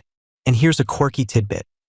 Some sources suggest that for particularly fine or delicate fabrics, they might even use a form of cold pressing, where the garments were simply left under heavy weights for an extended period, relying purely on pressure and time to smooth them out, without any heat. This would be ideal for fabrics that were sensitive to high temperatures. Imagine the patience required. Finally, the moment of truth, the delivery. Your freshly cleaned, perfectly pressed, and impeccably smooth garment is ready. It's folded with precision, perhaps wrapped in a clean cloth, and returned to you, the Roman customer. You marvel at the transformation. From a grimy, urine-soaked mess to a garment so pristine it could be worn to the forum with pride. It's a testament to the ingenuity and sheer hard work of the Fullones, who, without electricity or modern chemicals, managed to achieve results that would make even today's dry cleaners nod in appreciation. They truly mastered the art of presentation, proving that even back then, first impressions mattered, and a well-pressed outfit was half the battle won. You've witnessed the vigorous, foot-stomping wash cycle, felt the imagined spray of the urine-soaked fabric, and seen the meticulous rinsing that followed. Your clothes, once grimy and dull, are now undeniably clean. But if you're imagining that dazzling, almost blinding white you see on freshly laundered sheets today, you'd be a tad disappointed. The washing process, even with the ammonia magic, often left fabrics, especially wool, with a slightly off-white, perhaps even yellowish tinge. And for a society as obsessed with appearances and status as the Romans, a pristine, brilliant white wasn't just a preference. It was a statement. Think of the gleaming white togas, the symbol of citizenship and purity. They didn't get that way just by being stomped on in a vat of ancient detergent. No, for that truly brilliant, eye-popping white, the Romans turned to a rather pungent, but undeniably effective secret weapon: sulfur fumes. Imagine, if you will, being led deeper into the Fullonica, past the rinsing troughs and drying racks, to a specialized chamber. It's a small, enclosed space, perhaps a dedicated room, or maybe even a large, tent-like structure within the larger complex. This isn't your average Roman bathhouse, mind you. There are no soothing aromas here, no gentle steam to relax your muscles. Instead, you detect a faint, acrid smell already, a hint of what's to come. Your freshly washed, still damp garments are carefully hung within this chamber, suspended from wooden racks or lines, ensuring that every inch of fabric is exposed to the air. The Fullones, with their knowing glances and perhaps a slight cough or two, then prepare the real showstopper. At the bottom of this chamber, or perhaps in a brazier placed strategically beneath the hanging clothes, a small amount of sulfur is ignited. You watch as the yellow, crystalline substance begins to smolder, releasing thick, choking white fumes. This isn't a gentle puff of smoke. This is a deliberate, controlled fumigation. The air quickly becomes heavy, the acrid smell intensifying, stinging your nostrils. If you ever wondered what a dragon's breath might smell like after a particularly garlicky meal, this is probably it. You instinctively want to pinch your nose, but the Fullones, seemingly immune to the noxious cloud, move with practiced efficiency, ensuring the sulfur burns steadily and evenly. So why sulfur?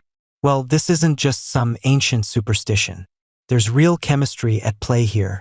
When sulfur burns, it reacts with the oxygen in the air to produce sulfur dioxide gas. This gas, my friend, is a surprisingly effective bleaching agent. It works by chemically reacting with the colored compounds in the fabric, breaking them down and rendering them colorless. Unlike some modern bleaches which can be harsh and degrade fabric over time, sulfur dioxide, while potent, was considered relatively gentle on the wool and linen favored by the Romans. It effectively brightened the natural fibers without causing excessive damage, preserving the integrity of the garment. It was, in essence, an early form of dry cleaning, or at least dry whitening. The process was meticulous. The Fullones had to carefully monitor the burning sulfur, ensuring enough fumes were produced to do the job without overexposing the fabric or, more importantly, themselves.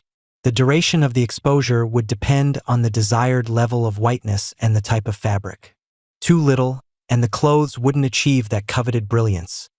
Too much, and while the fabric might become incredibly white, it could also become brittle or develop an unpleasant, lingering odor. This delicate balance was part of the Fullones' specialized knowledge, a trade secret passed down through generations. Now, let's address the elephant in the room, or rather, the fumes in the chamber. Breathing in sulfur dioxide is, to put it mildly, not ideal for human lungs. Prolonged exposure can cause respiratory irritation, coughing, and even more serious issues. This is where you might feel a pang of sympathy for our Roman Fullones. While they certainly understood the effects of the fumes, their knowledge of occupational health and safety was, shall we say, a work in progress. It's safe to assume that many Fullones suffered from chronic respiratory problems, a silent toll paid for the dazzling white togas of Rome's elite. Let's just say their annual checkups probably involved a lot of deep breathing exercises, mostly because they had to. This grim reality is one of those quirky, fringe tidbits that reminds us of the harshness of ancient labor, even for something as seemingly mundane as laundry. Historians still debate the precise engineering of these fumigation chambers. Were they well ventilated after the process? Did the Fullones use any form of rudimentary masks or protective measures? The evidence is scarce, often relying on artistic depictions or archaeological remains that give us clues but not definitive answers. What we do know is that the demand for white fabrics was immense. The toga candida, for instance, was the bright white toga worn by candidates for public office, symbolizing their purity and trustworthiness. Achieving this dazzling white required significant effort and, often, the sulfur treatment. So white, it practically screams, "I'm important, and I paid good money for this." Or perhaps, "Please don't spill your wine on me." This widespread use of the white toga is a mainstream historical fact that underscores the importance of the Fullones' specialized skills, particularly their ability to bleach fabrics. Once the fumigation was complete, the clothes would be carefully removed from the chamber.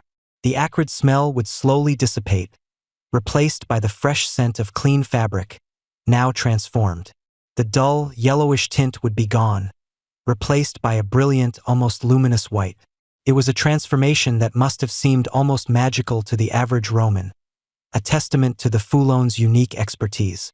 While sulfur fumigation was the primary method for achieving brilliant whites, it's worth noting that the Fullones were masters of many techniques. For other colors, or for less intense brightening, they might have relied more heavily on the natural alkalis from fuller's earth or ash. But for that ultimate statement of Roman cleanliness and status, the pristine white garment sulfur was king. It was a testament to their ingenuity, their willingness to experiment with natural chemistry, and their dedication to meeting the exacting standards of Roman fashion and hygiene. They took a potentially dangerous substance and harnessed its power to transform ordinary cloth into something truly extraordinary. All right, my sleepy listeners, you've journeyed with me through the bustling Fullonica, witnessed the golden liquid at work, and even felt the rhythmic stomp of the Fullones.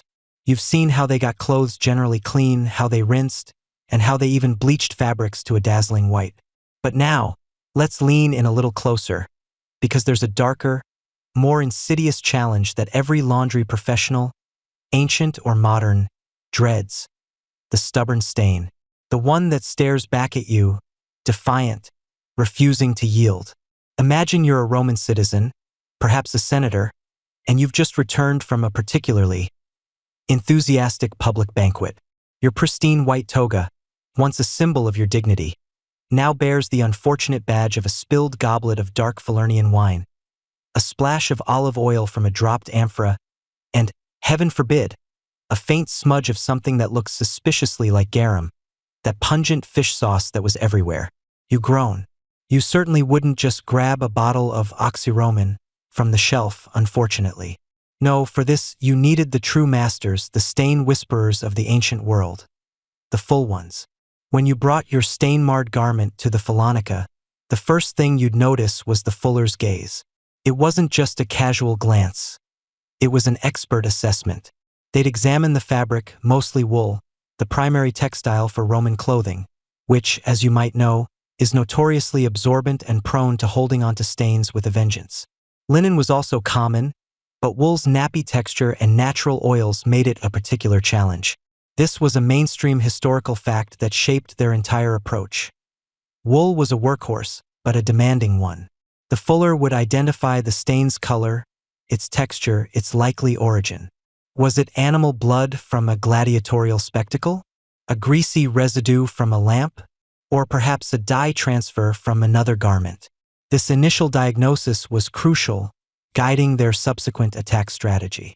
It was less set it and forget it and more scrub it, soak it, pray to the gods of clean linen, and then scrub it some more. Let's take that dreaded wine stain. Red wine, even today, is the bane of many a pristine tablecloth. For the Romans, with their free-flowing wine culture, it was an occupational hazard. The Fullones knew that immediate action was key. For fresh wine stains, they might have applied a generous layer of fine, absorbent fuller's earth directly to the wet spot. You can almost hear the gentle shhh as the fine powder draws the liquid in. This wasn't just any dirt. It was a specially processed clay, rich in montmorillonite and kaolinite, which had an incredible capacity to absorb grease and oils, and indeed, liquids like wine. After letting it sit, absorbing as much as possible, they'd brush it away. If the stain persisted, they might then move to more aggressive tactics. Some theories suggest they might have used a mild acid, like vinegar, though sparingly, as too much acid could damage the wool fibers. But their primary weapon remained their alkaline solutions. For the greasy olive oil stain, the approach was different. Oil, being hydrophobic, resists water and requires a different kind of chemical intervention. Here, the power of ammonia, derived from the urine, came back into play. Remember how the urine dissolved the general grime. For concentrated grease, they might have applied a more potent, perhaps warmed, solution directly to the stain. Imagine a dedicated Fullone, perhaps with a small, specialized brush, working the solution into the fabric, gently but firmly. They might even sprinkle more fuller's earth on top, letting the powerful absorbent clay work in tandem with the ammonia to lift the oil out. Think of it as an ancient organic dry cleaning fluid, but with a much more distinctive aroma. Blood stains were another common and particularly challenging foe. No, not necessarily from a particularly aggressive toga party, but actual blood. Perhaps from a minor injury or indeed from the less savory aspects of Roman life. For fresh blood, the principle remains the same as today: cold water first to prevent the proteins from setting.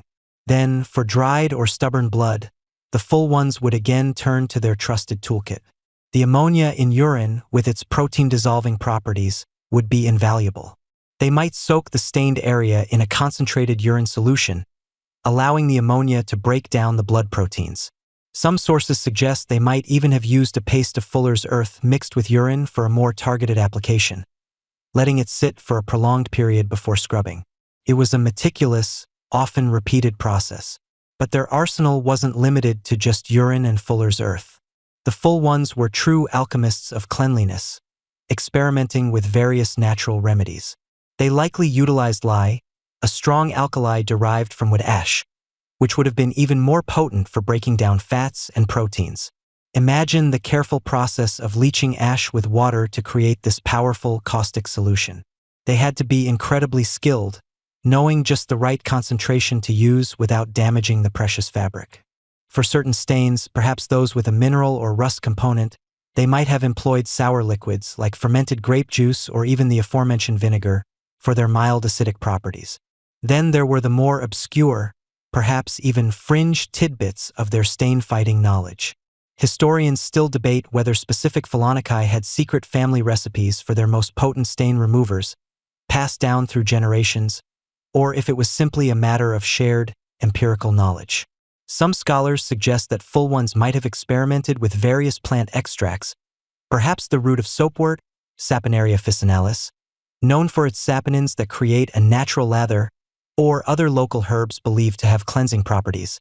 Imagine a Fullone grinding a dried root into a powder, mixing it with water, and applying this botanical concoction to a particularly stubborn blemish, hoping for a miracle. It's a quirky thought, isn't it?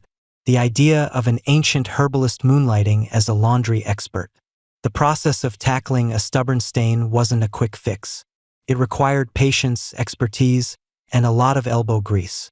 Once the initial treatment was applied and allowed to work its magic, the Fullone would often resort to physical action. They might use stiff brushes, perhaps made of coarse animal hair or plant fibers, to scrub the stained area. For really tough spots, they might even carefully use pumice stone, a volcanic rock, to gently abrade the surface of the fabric, though this would have required immense skill to avoid damaging the weave. Imagine the rhythmic sound of scrubbing, a focused effort, the Fullone's brow furrowed in concentration. After the targeted stain treatment, the garment would often be rewashed in the larger vats, perhaps with a fresh batch of urine, to ensure all residues of the stain and the cleaning agents were thoroughly removed. Then came the meticulous rinsing, often in running water, followed by the finishing touches we've touched upon. For persistent stains that left a faint discoloration, they might employ the sulfur fumigation method again, not just for general whitening, but as a final attempt to lighten any remaining shadow. The sulfur fumes, acting as a bleaching agent, could work wonders on residual marks, making the fabric appear uniformly brilliant. The Fullones truly were the unsung heroes of Roman cleanliness. Their knowledge wasn't theoretical. It was practical, honed over years of trial and error, passed down through apprenticeships. They understood the interaction of different substances with various fibers, even if they couldn't articulate the precise chemistry as we do today. They had to be resourceful, using what was available, the earth, the water, the waste, and the plants around them, to achieve remarkable results. So, the next time you reach for your favorite stain remover, spare a thought for the Roman Fullones, who, armed with little more than their wits and a bucket of golden liquid, tackled the very same laundry nightmares you face today. Their methods might seem bizarre to our modern sensibilities, but their ingenuity in the face of persistent grime was truly something to marvel at. You wake with the first hint of dawn, not to the gentle chirping of birds, but to the distant, rhythmic thud that has become the relentless soundtrack of your life. It's the sound of the Fullonica stirring, the ancient Roman laundry beginning its daily, pungent symphony. You are a fullo, a fuller, and your days are a testament to hard work, a unique skill set, and an undeniable contribution to Roman society, even if you're often the unsung hero of cleanliness.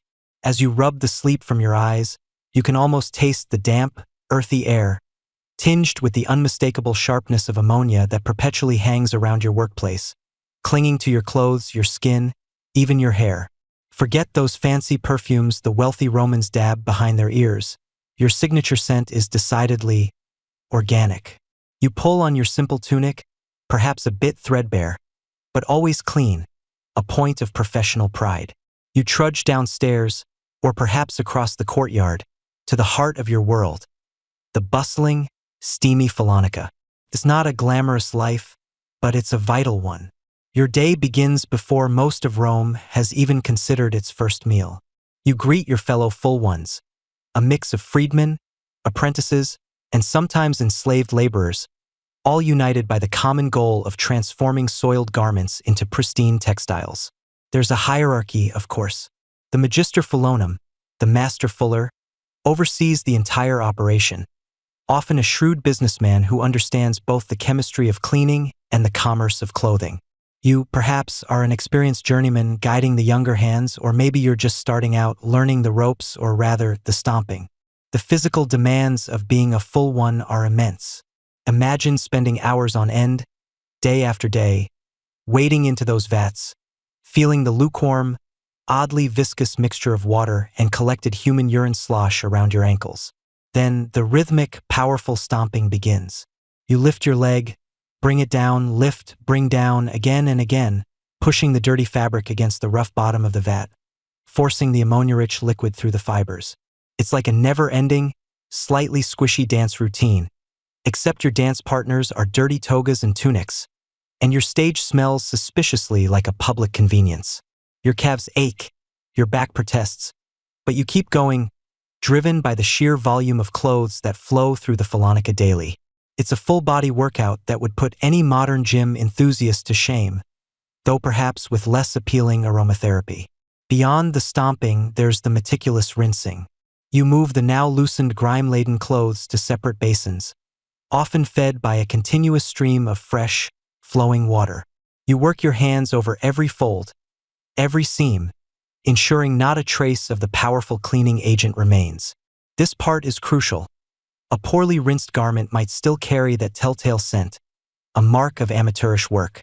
You then carefully wring out the excess water using sheer strength and technique. It's a delicate balance. You need to remove the water without damaging the fabric. Then comes the application of fuller's earth, a special type of clay rich in minerals like montmorillonite, which has an incredible ability to absorb oils and grease. You work it into the damp fabric, kneading it, almost massaging it in, allowing it to draw out even the most stubborn residues. It's like a deep tissue massage for fabric, if fabric could complain about its pores being clogged. For particularly tough stains, you might employ other natural alkalis, perhaps a soda ash or even lye, handled with care and knowledge passed down through generations. This intimate knowledge of natural chemistry, long before anyone understood molecules, was the true genius of your trade. After the initial wash and treatment, the clothes move to the drying area. Often, this is an open courtyard, where garments are carefully hung on lines or draped over frames. You might adjust them throughout the day, ensuring even drying and preventing mildew. The sun is your friend, helping to further sanitize and bleach the fabrics. But your work isn't done there. Once dry, the clothes need to be prepared for presentation. This is where the finishing touches come in, and they are surprisingly sophisticated. You might use a large, heavy stone or a wooden press to flatten and smooth the garments, removing wrinkles and giving them a crisp, tailored appearance. Imagine a giant human-powered iron, but without the heat. For more delicate fabrics, you might even use a special kind of pressing machine, often involving screws and levers, to apply uniform pressure. It's an art, really, getting that perfect drape and fold, making a toga look regal again after its encounter with the dirt of the Roman streets. And then there's the secret weapon for brilliant whites: sulfur fumes. You might place particularly white garments over a brazier containing burning sulfur. The sulfur dioxide gas produced reacts with the fabric, bleaching it and making it appear dazzlingly white. It's a dangerous step, requiring careful ventilation and a good understanding of the process, as too much exposure could damage the fabric. But the results are undeniable, turning dull, off-white linens into garments that gleam in the Roman sun, almost blindingly so. It's the ancient equivalent of a high-tech fabric brightener, only with more coughing. So what was your social standing, you ask? It's complicated. On the one hand, full ones were absolutely essential. In a society where most clothing was made of wool or linen and wasn't easily washable at home, the Fullonica was indispensable. Everyone, from the lowliest plebeian to the wealthiest senator, relied on your services. You were, in a very real sense, the guardians of Roman public hygiene and fashion. You kept the togas white, the tunics fresh, and ensured that Romans could present themselves cleanly in a society that valued appearance. This essential role meant that full ones often formed guilds, or collegia, which provided a degree of social cohesion and mutual support.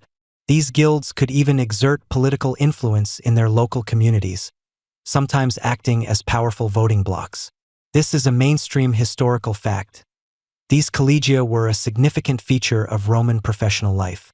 However, despite your undeniable importance, the perception of your profession was often mixed, leaning towards the lower end of the social spectrum. The smell, of course, was a major factor. You literally worked with human waste, and no amount of rinsing could entirely erase the association. You were often seen as dirty, despite making others clean. Many full ones were freedmen, former slaves who had gained their freedom but still occupied a somewhat ambiguous social space, or even enslaved individuals working for a master. While a master fuller could become quite wealthy and respected within his specific trade community, the broader Roman elite might look down upon the profession itself. Historians still argue whether the perceived dirtiness of the profession truly limited the social mobility of successful fullers, or if their economic power eventually superseded such prejudices. There's also a quirky tidbit about your trade. It's believed that fullers were among the first to truly understand the concept of dry cleaning, even if they didn't call it that. While urine was used for many washes, for very delicate or finely dyed fabrics that couldn't withstand water, fullers would use fuller's earth and other absorbent powders to literally brush and beat the dirt out without wetting the garment. This was a sophisticated understanding of cleaning principles that predates modern dry cleaning by millennia, a testament to your ingenuity. It's a bit like taking your fancy silk toga to the Roman equivalent of a specialized eco-friendly cleaner, minus the actual chemicals. You are more than just a washer of clothes. You are a skilled craftsman, a practical chemist, and a vital cog in the vast machine of Roman daily life. You understand fabrics, stains, and the delicate balance of natural cleaning agents. You know which dirt needs stomping, which needs scrubbing, and which needs the subtle magic of sulfur fumes. You are the reason Roman citizens could appear in public with crisp, white togas, symbols of their status and cleanliness. Without you, Rome would have been a much smellier, much drabber place. So, as you finally lay down at the end of a long day, muscles aching, nose still twitching with the ghost of ammonia, know that you, the humble full one, are truly one of the unsung heroes of ancient Rome, making the empire a cleaner place, one well-stomped toga at a time. As you drift through the ancient Roman cityscapes, perhaps catching a whiff of something distinctive wafting from a nearby alleyway, you might assume you're merely encountering a humble, if pungent, service. But pause. Lean in closer if you dare. What you're actually sensing is the unmistakable aroma of a thriving, utterly essential industry. The Roman Fullonica. This wasn't just some quaint little mom-and-pop shop. Oh no, this was big business. This was the beating heart of Roman commerce, a vital, pulsing artery that kept the fabric of society, quite literally, clean and presentable. Imagine, if you will, the economic ripple effect of a single Fullonica. It's not just a vat and a few dedicated stompers. It's a complex ecosystem of supply, demand, labor, and even taxation. Think of it as the Amazon Prime of its day, but instead of drones delivering packages, you had slaves delivering. Well, we know what they were delivering. This was an industry that touched almost every aspect of Roman life, from the lowliest plebeian needing a tunic refreshed to the most aristocratic senator demanding his toga gleam with pristine, almost blinding whiteness. First, let's talk about employment, because where there's an industry, there are jobs, right? The Fullonica was a surprisingly robust employer. You had the full ones themselves, the skilled laborers who knew the precise rhythm of the stomp, the perfect blend of cleaning agents, and the delicate art of finishing. These weren't just brute laborers. They were craftsmen, possessing expertise honed over years, passed down through generations. Then, beneath them, you had the uncredited, often enslaved workforce. These were the muscle, the haulers, the pre-treaters, the rinsemen, and crucially, the collectors. Imagine being assigned the task of going door to door, or rather urinal to urinal, with large amphorae, gathering the precious liquid. It certainly put a unique spin on customer service, didn't it? Good morning, citizen. Just here for your daily contribution.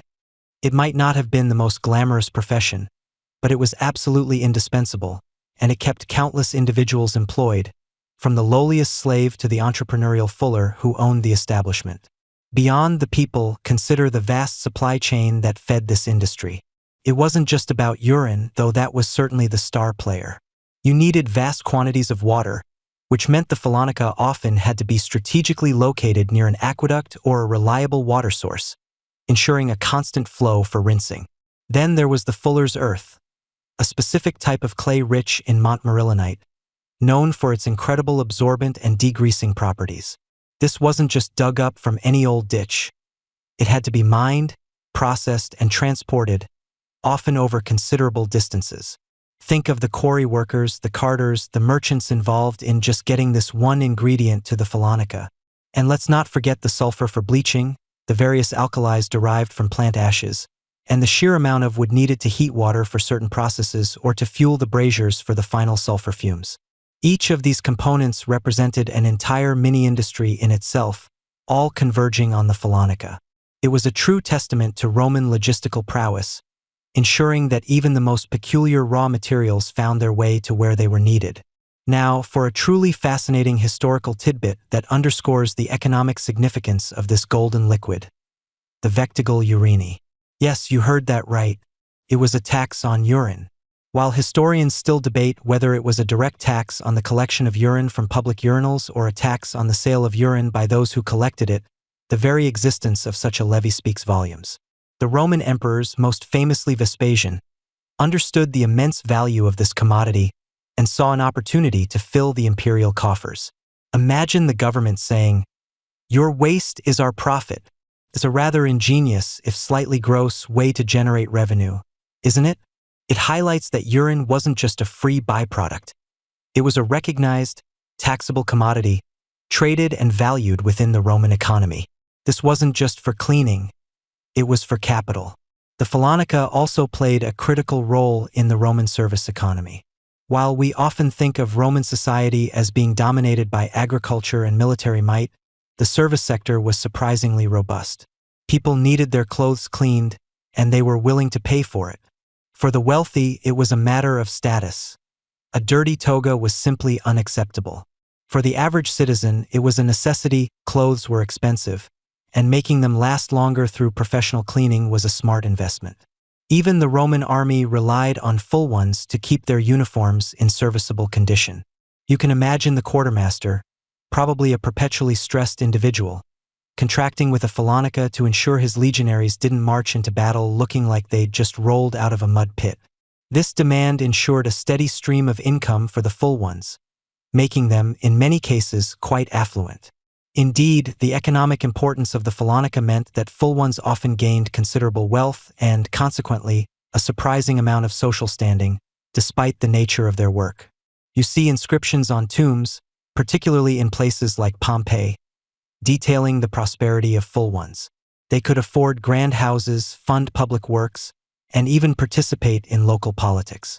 It's a classic rags to riches story, albeit one steeped in a rather unique aroma. The paradox of a profession that dealt with such, shall we say, fragrant materials, yet yielded such sweet financial returns, is quite striking. It reminds you that sometimes the most essential services are not always the most glamorous, but they can certainly be the most lucrative. Furthermore, the Fullonica was deeply integrated into the urban infrastructure. Their presence influenced city planning, often requiring proximity to water supplies and efficient drainage systems. They were significant consumers of resources and contributors to the local economy, buying supplies, employing labor, and providing a necessary service. This wasn't just a peripheral trade. It was a central pillar of urban life, ensuring that the vast populations of Roman cities could maintain a semblance of hygiene and presentability. Imagine the public health implications if no one could get their clothes cleaned. The Fullonica, in its own way, contributed to the overall well-being and functionality of the bustling Roman metropolis. So, when you consider the Fullonica, don't just think of a place where clothes were stomped clean. Think of it as a dynamic economic engine, employing thousands, driving various supply chains, contributing to government revenue, and providing an indispensable service across all social strata. It was a testament to Roman ingenuity, transforming a common bodily waste into a valuable commodity, and building an entire industry around it. Truly was the golden age of laundry in more ways than one. You might be thinking, as you settle deeper into your pillows, well, that's all very ancient, and you'd be right in a sense. The image of a Roman fuller, stomping away in a vat of golden liquid, seems a world away from the silent hum of your modern washing machine.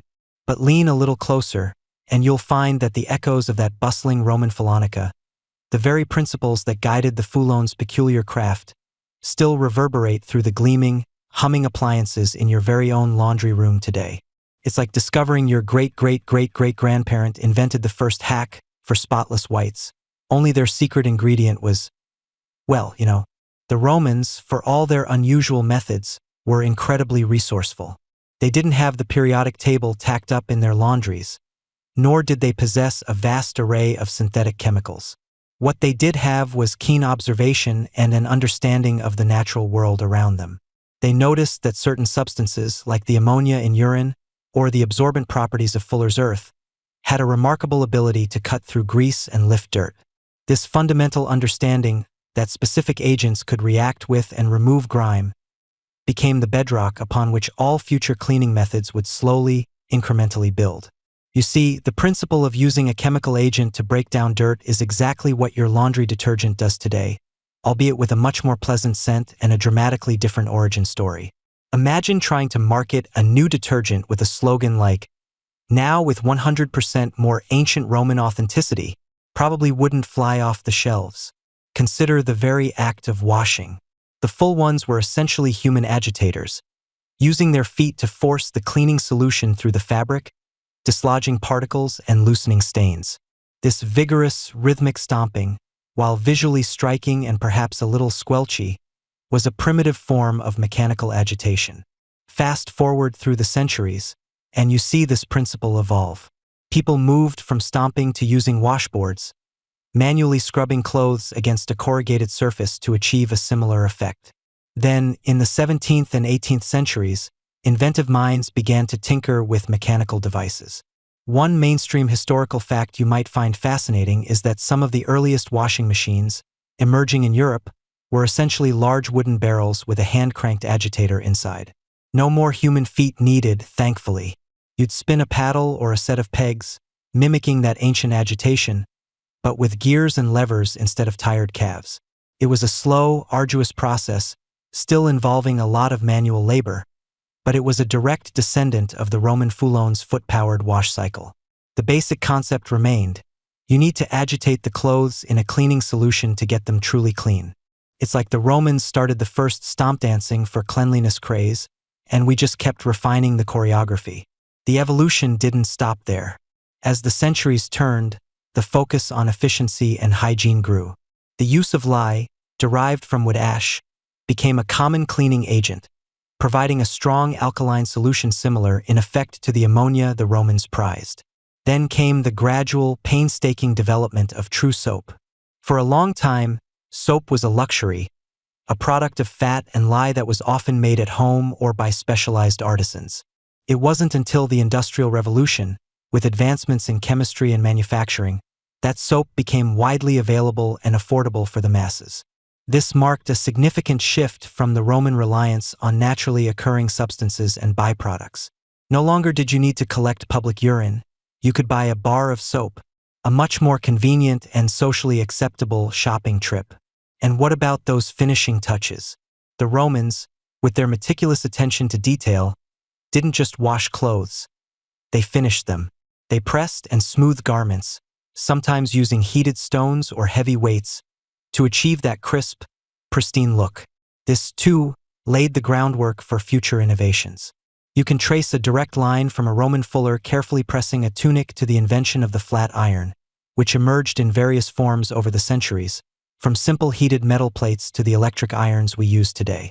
The goal was always the same: to remove wrinkles and present a garment that looked its best. You might even say the Romans were the original influencers of fashion, ensuring their citizens stepped out looking sharp, even if their clothes had a unique origin story. Then there's the quirky tidbit of bleaching and whitening. Remember how the Romans used sulfur fumes to achieve those brilliant whites?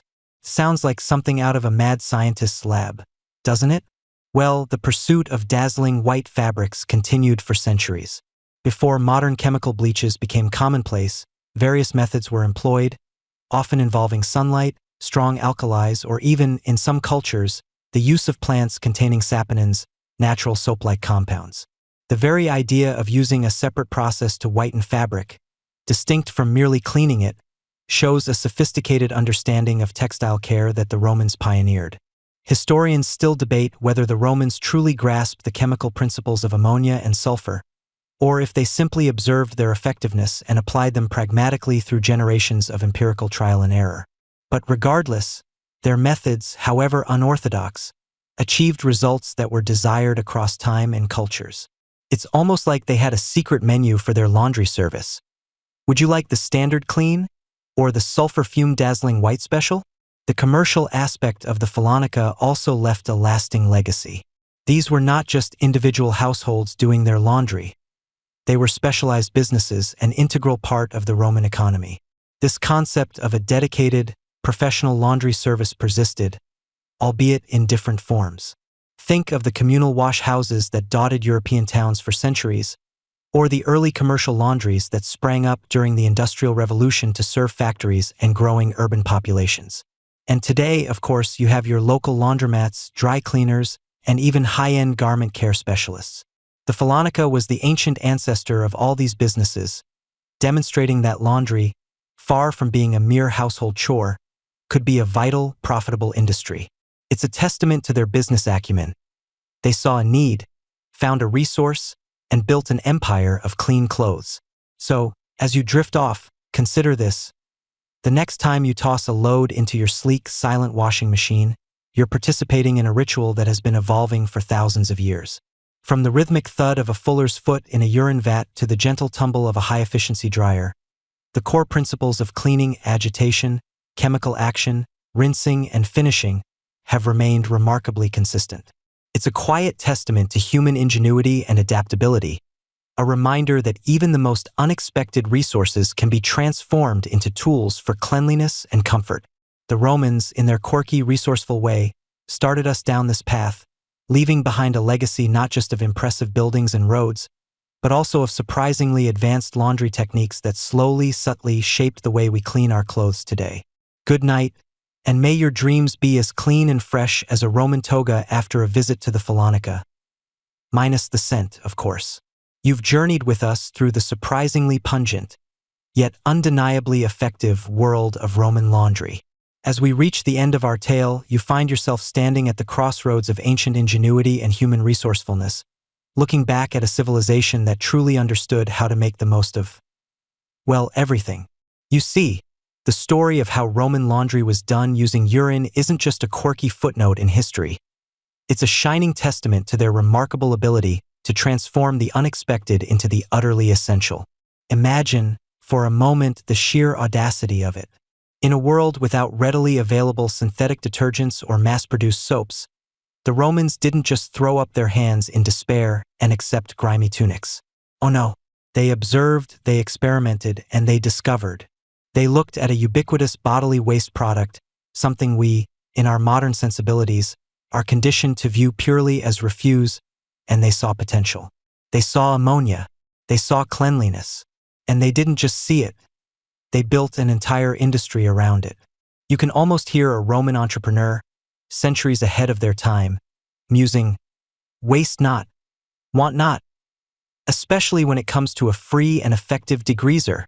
It's the ultimate upcycling story, isn't it? Long before anyone was talking about sustainability, the Romans were already masters of it, just perhaps not in the way we'd frame it today. This wasn't some fringe practice confined to a few eccentric households. This was a cornerstone of Roman hygiene, a widespread and economically significant industry. Think about it. Every toga, every tunic, every drape in a Roman home eventually made its way to the Fullonica. And each time, it was met with that golden liquid, carefully collected and expertly applied. It wasn't just about getting clothes clean. It was about maintaining a certain standard of public and personal presentation, a standard that was deeply ingrained in Roman society. You might picture a Roman citizen, impeccably dressed in a gleaming white toga, and never once consider the unique journey that fabric took through the Fullonica, perhaps thinking it was simply washed in some fragrant herbal concoction. But no, it was the pungent, powerful truth of ammonia at work, stripping away the dirt and leaving behind a pristine, if briefly odorous, finish. This profound resourcefulness extended far beyond just laundry. The Romans were, in many ways, the ultimate pragmatists. They built vast aqueducts to bring fresh water to their cities, not just for drinking, but for their magnificent public baths, structures that were central to Roman social life and represented a high point in ancient urban planning and sanitation. This is our mainstream historical fact, by the way. The Roman aqueduct system was an engineering marvel, a testament to their dedication to public health and convenience, bringing millions of gallons of water daily into their cities. They understood the importance of infrastructure, of systems, and of making the most of what was available to them. Their approach to laundry was simply another facet of this overarching philosophy. They didn't have the luxury of imported chemicals or advanced manufacturing processes, so they looked to nature and to themselves for solutions. And what a solution it was! The full ones, those hardworking individuals who stomped the garments, were not just laborers. They were skilled technicians, possessing an intimate knowledge of fabrics, stains, and the precise chemistry of their unusual cleaning agent. They knew how long to soak, how vigorously to stomp, and how meticulously to rinse. While we might wrinkle our noses at the thought, to a Roman, this was simply how things were done. It was efficient, it was effective, and it was affordable. You can imagine a Roman housewife, perhaps a bit of a clean freak, boasting about her favorite Fullonica. Oh, they get the whites positively gleaming, and the aroma, once it's dried, is barely noticeable. Perhaps she'd be less enthusiastic if she knew the full journey of her toga, but ignorance was bliss, and cleanliness was paramount. It's fascinating to consider the societal acceptance of this practice. There was no squeamishness, no moral outcry about using human waste for such a vital service. It was simply a fact of life, a practical necessity. This speaks volumes about the Roman mindset, a society that valued utility above all else, often embracing methods that might seem unconventional or even bizarre to us today. Historians still debate whether the Roman Fullones had a truly scientific understanding of ammonia's chemical properties, or if their knowledge was purely empirical, passed down through generations of trial and error. Was it a proto-chemistry, or just really good observation? Regardless, their results spoke for themselves. The clothes were clean, and that was all that mattered. This resourcefulness wasn't limited to the Fullonica's main ingredient. Remember the fuller's earth, the alkalis, the sulfur fumes for whitening? These were all natural resources, cleverly integrated into a complex system. The Romans didn't just stumble upon one trick. They built a multi-stage process, refining it over centuries. It's a testament to their innovative spirit, a spirit that propelled them to build roads, invent concrete, and establish legal systems that still influence us today. The humble Fullonica, with its vats of golden liquid, stands as a microcosm of this broader Roman genius. It tells us that even the most mundane aspects of daily life were subject to their relentless pursuit of efficiency and effectiveness. Think about the sheer scale of the operation. Public urinals were not just convenience stops. They were collection points, vital nodes in the network that fed the Fullonica industry. Private homes even had their own collection systems, perhaps a designated pot by the door, ready for the daily pickup. It's a quirky tidbit to consider. The Roman equivalent of a milkman might have been a urine collector, making his rounds, a highly valued individual ensuring the city's laundries were well supplied. You can almost hear the children being told, "Don't waste a drop. That's for the full ones." Certainly puts a new spin on household chores, doesn't it? One could even say it gave a whole new meaning to liquid assets. So, as you drift off, consider the legacy of these ingenious methods. While we no longer rely on communal urine for our washing machines, thank goodness for modern plumbing and chemistry, the underlying principles of stain removal, bleaching, and fabric care have slowly evolved from these ancient roots. The Roman Fullones, in their steamy, pungent workshops, were pioneers. They transformed what most would discard into a valuable commodity, a cornerstone of their personal hygiene and public image. They remind us that true ingenuity often lies in looking at familiar things with fresh eyes, seeing potential where others see only waste. Their story is a powerful reminder of how human civilizations adapt, innovate, and thrive, even with limited resources. The Romans, with their aqueducts, their baths, and yes, their urine-powered laundries, built a society that prioritized cleanliness and order. They were masters of practical solutions, turning an unexpected resource into a foundation of their daily lives.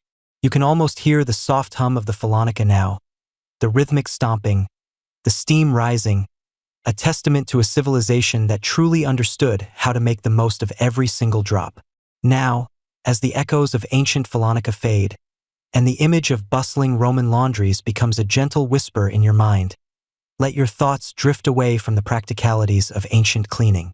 Allow the details of ammonia and fuller's earth to soften into indistinct shapes, like clouds passing slowly across a vast, evening sky. The work is done, the garments are clean, and the Roman day draws to a quiet close. There's no need to puzzle over the chemistry any longer. No need to imagine the specific sights or sounds.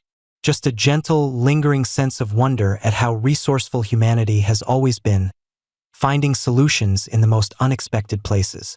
Let that wonder settle over you, a comforting blanket woven from history's quiet threads.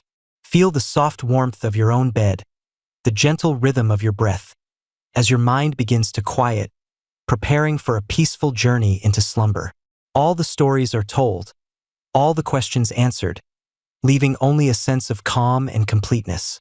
Just breathe softly, and let sleep gently pull you down, down, down, into the deepest, most restful quiet.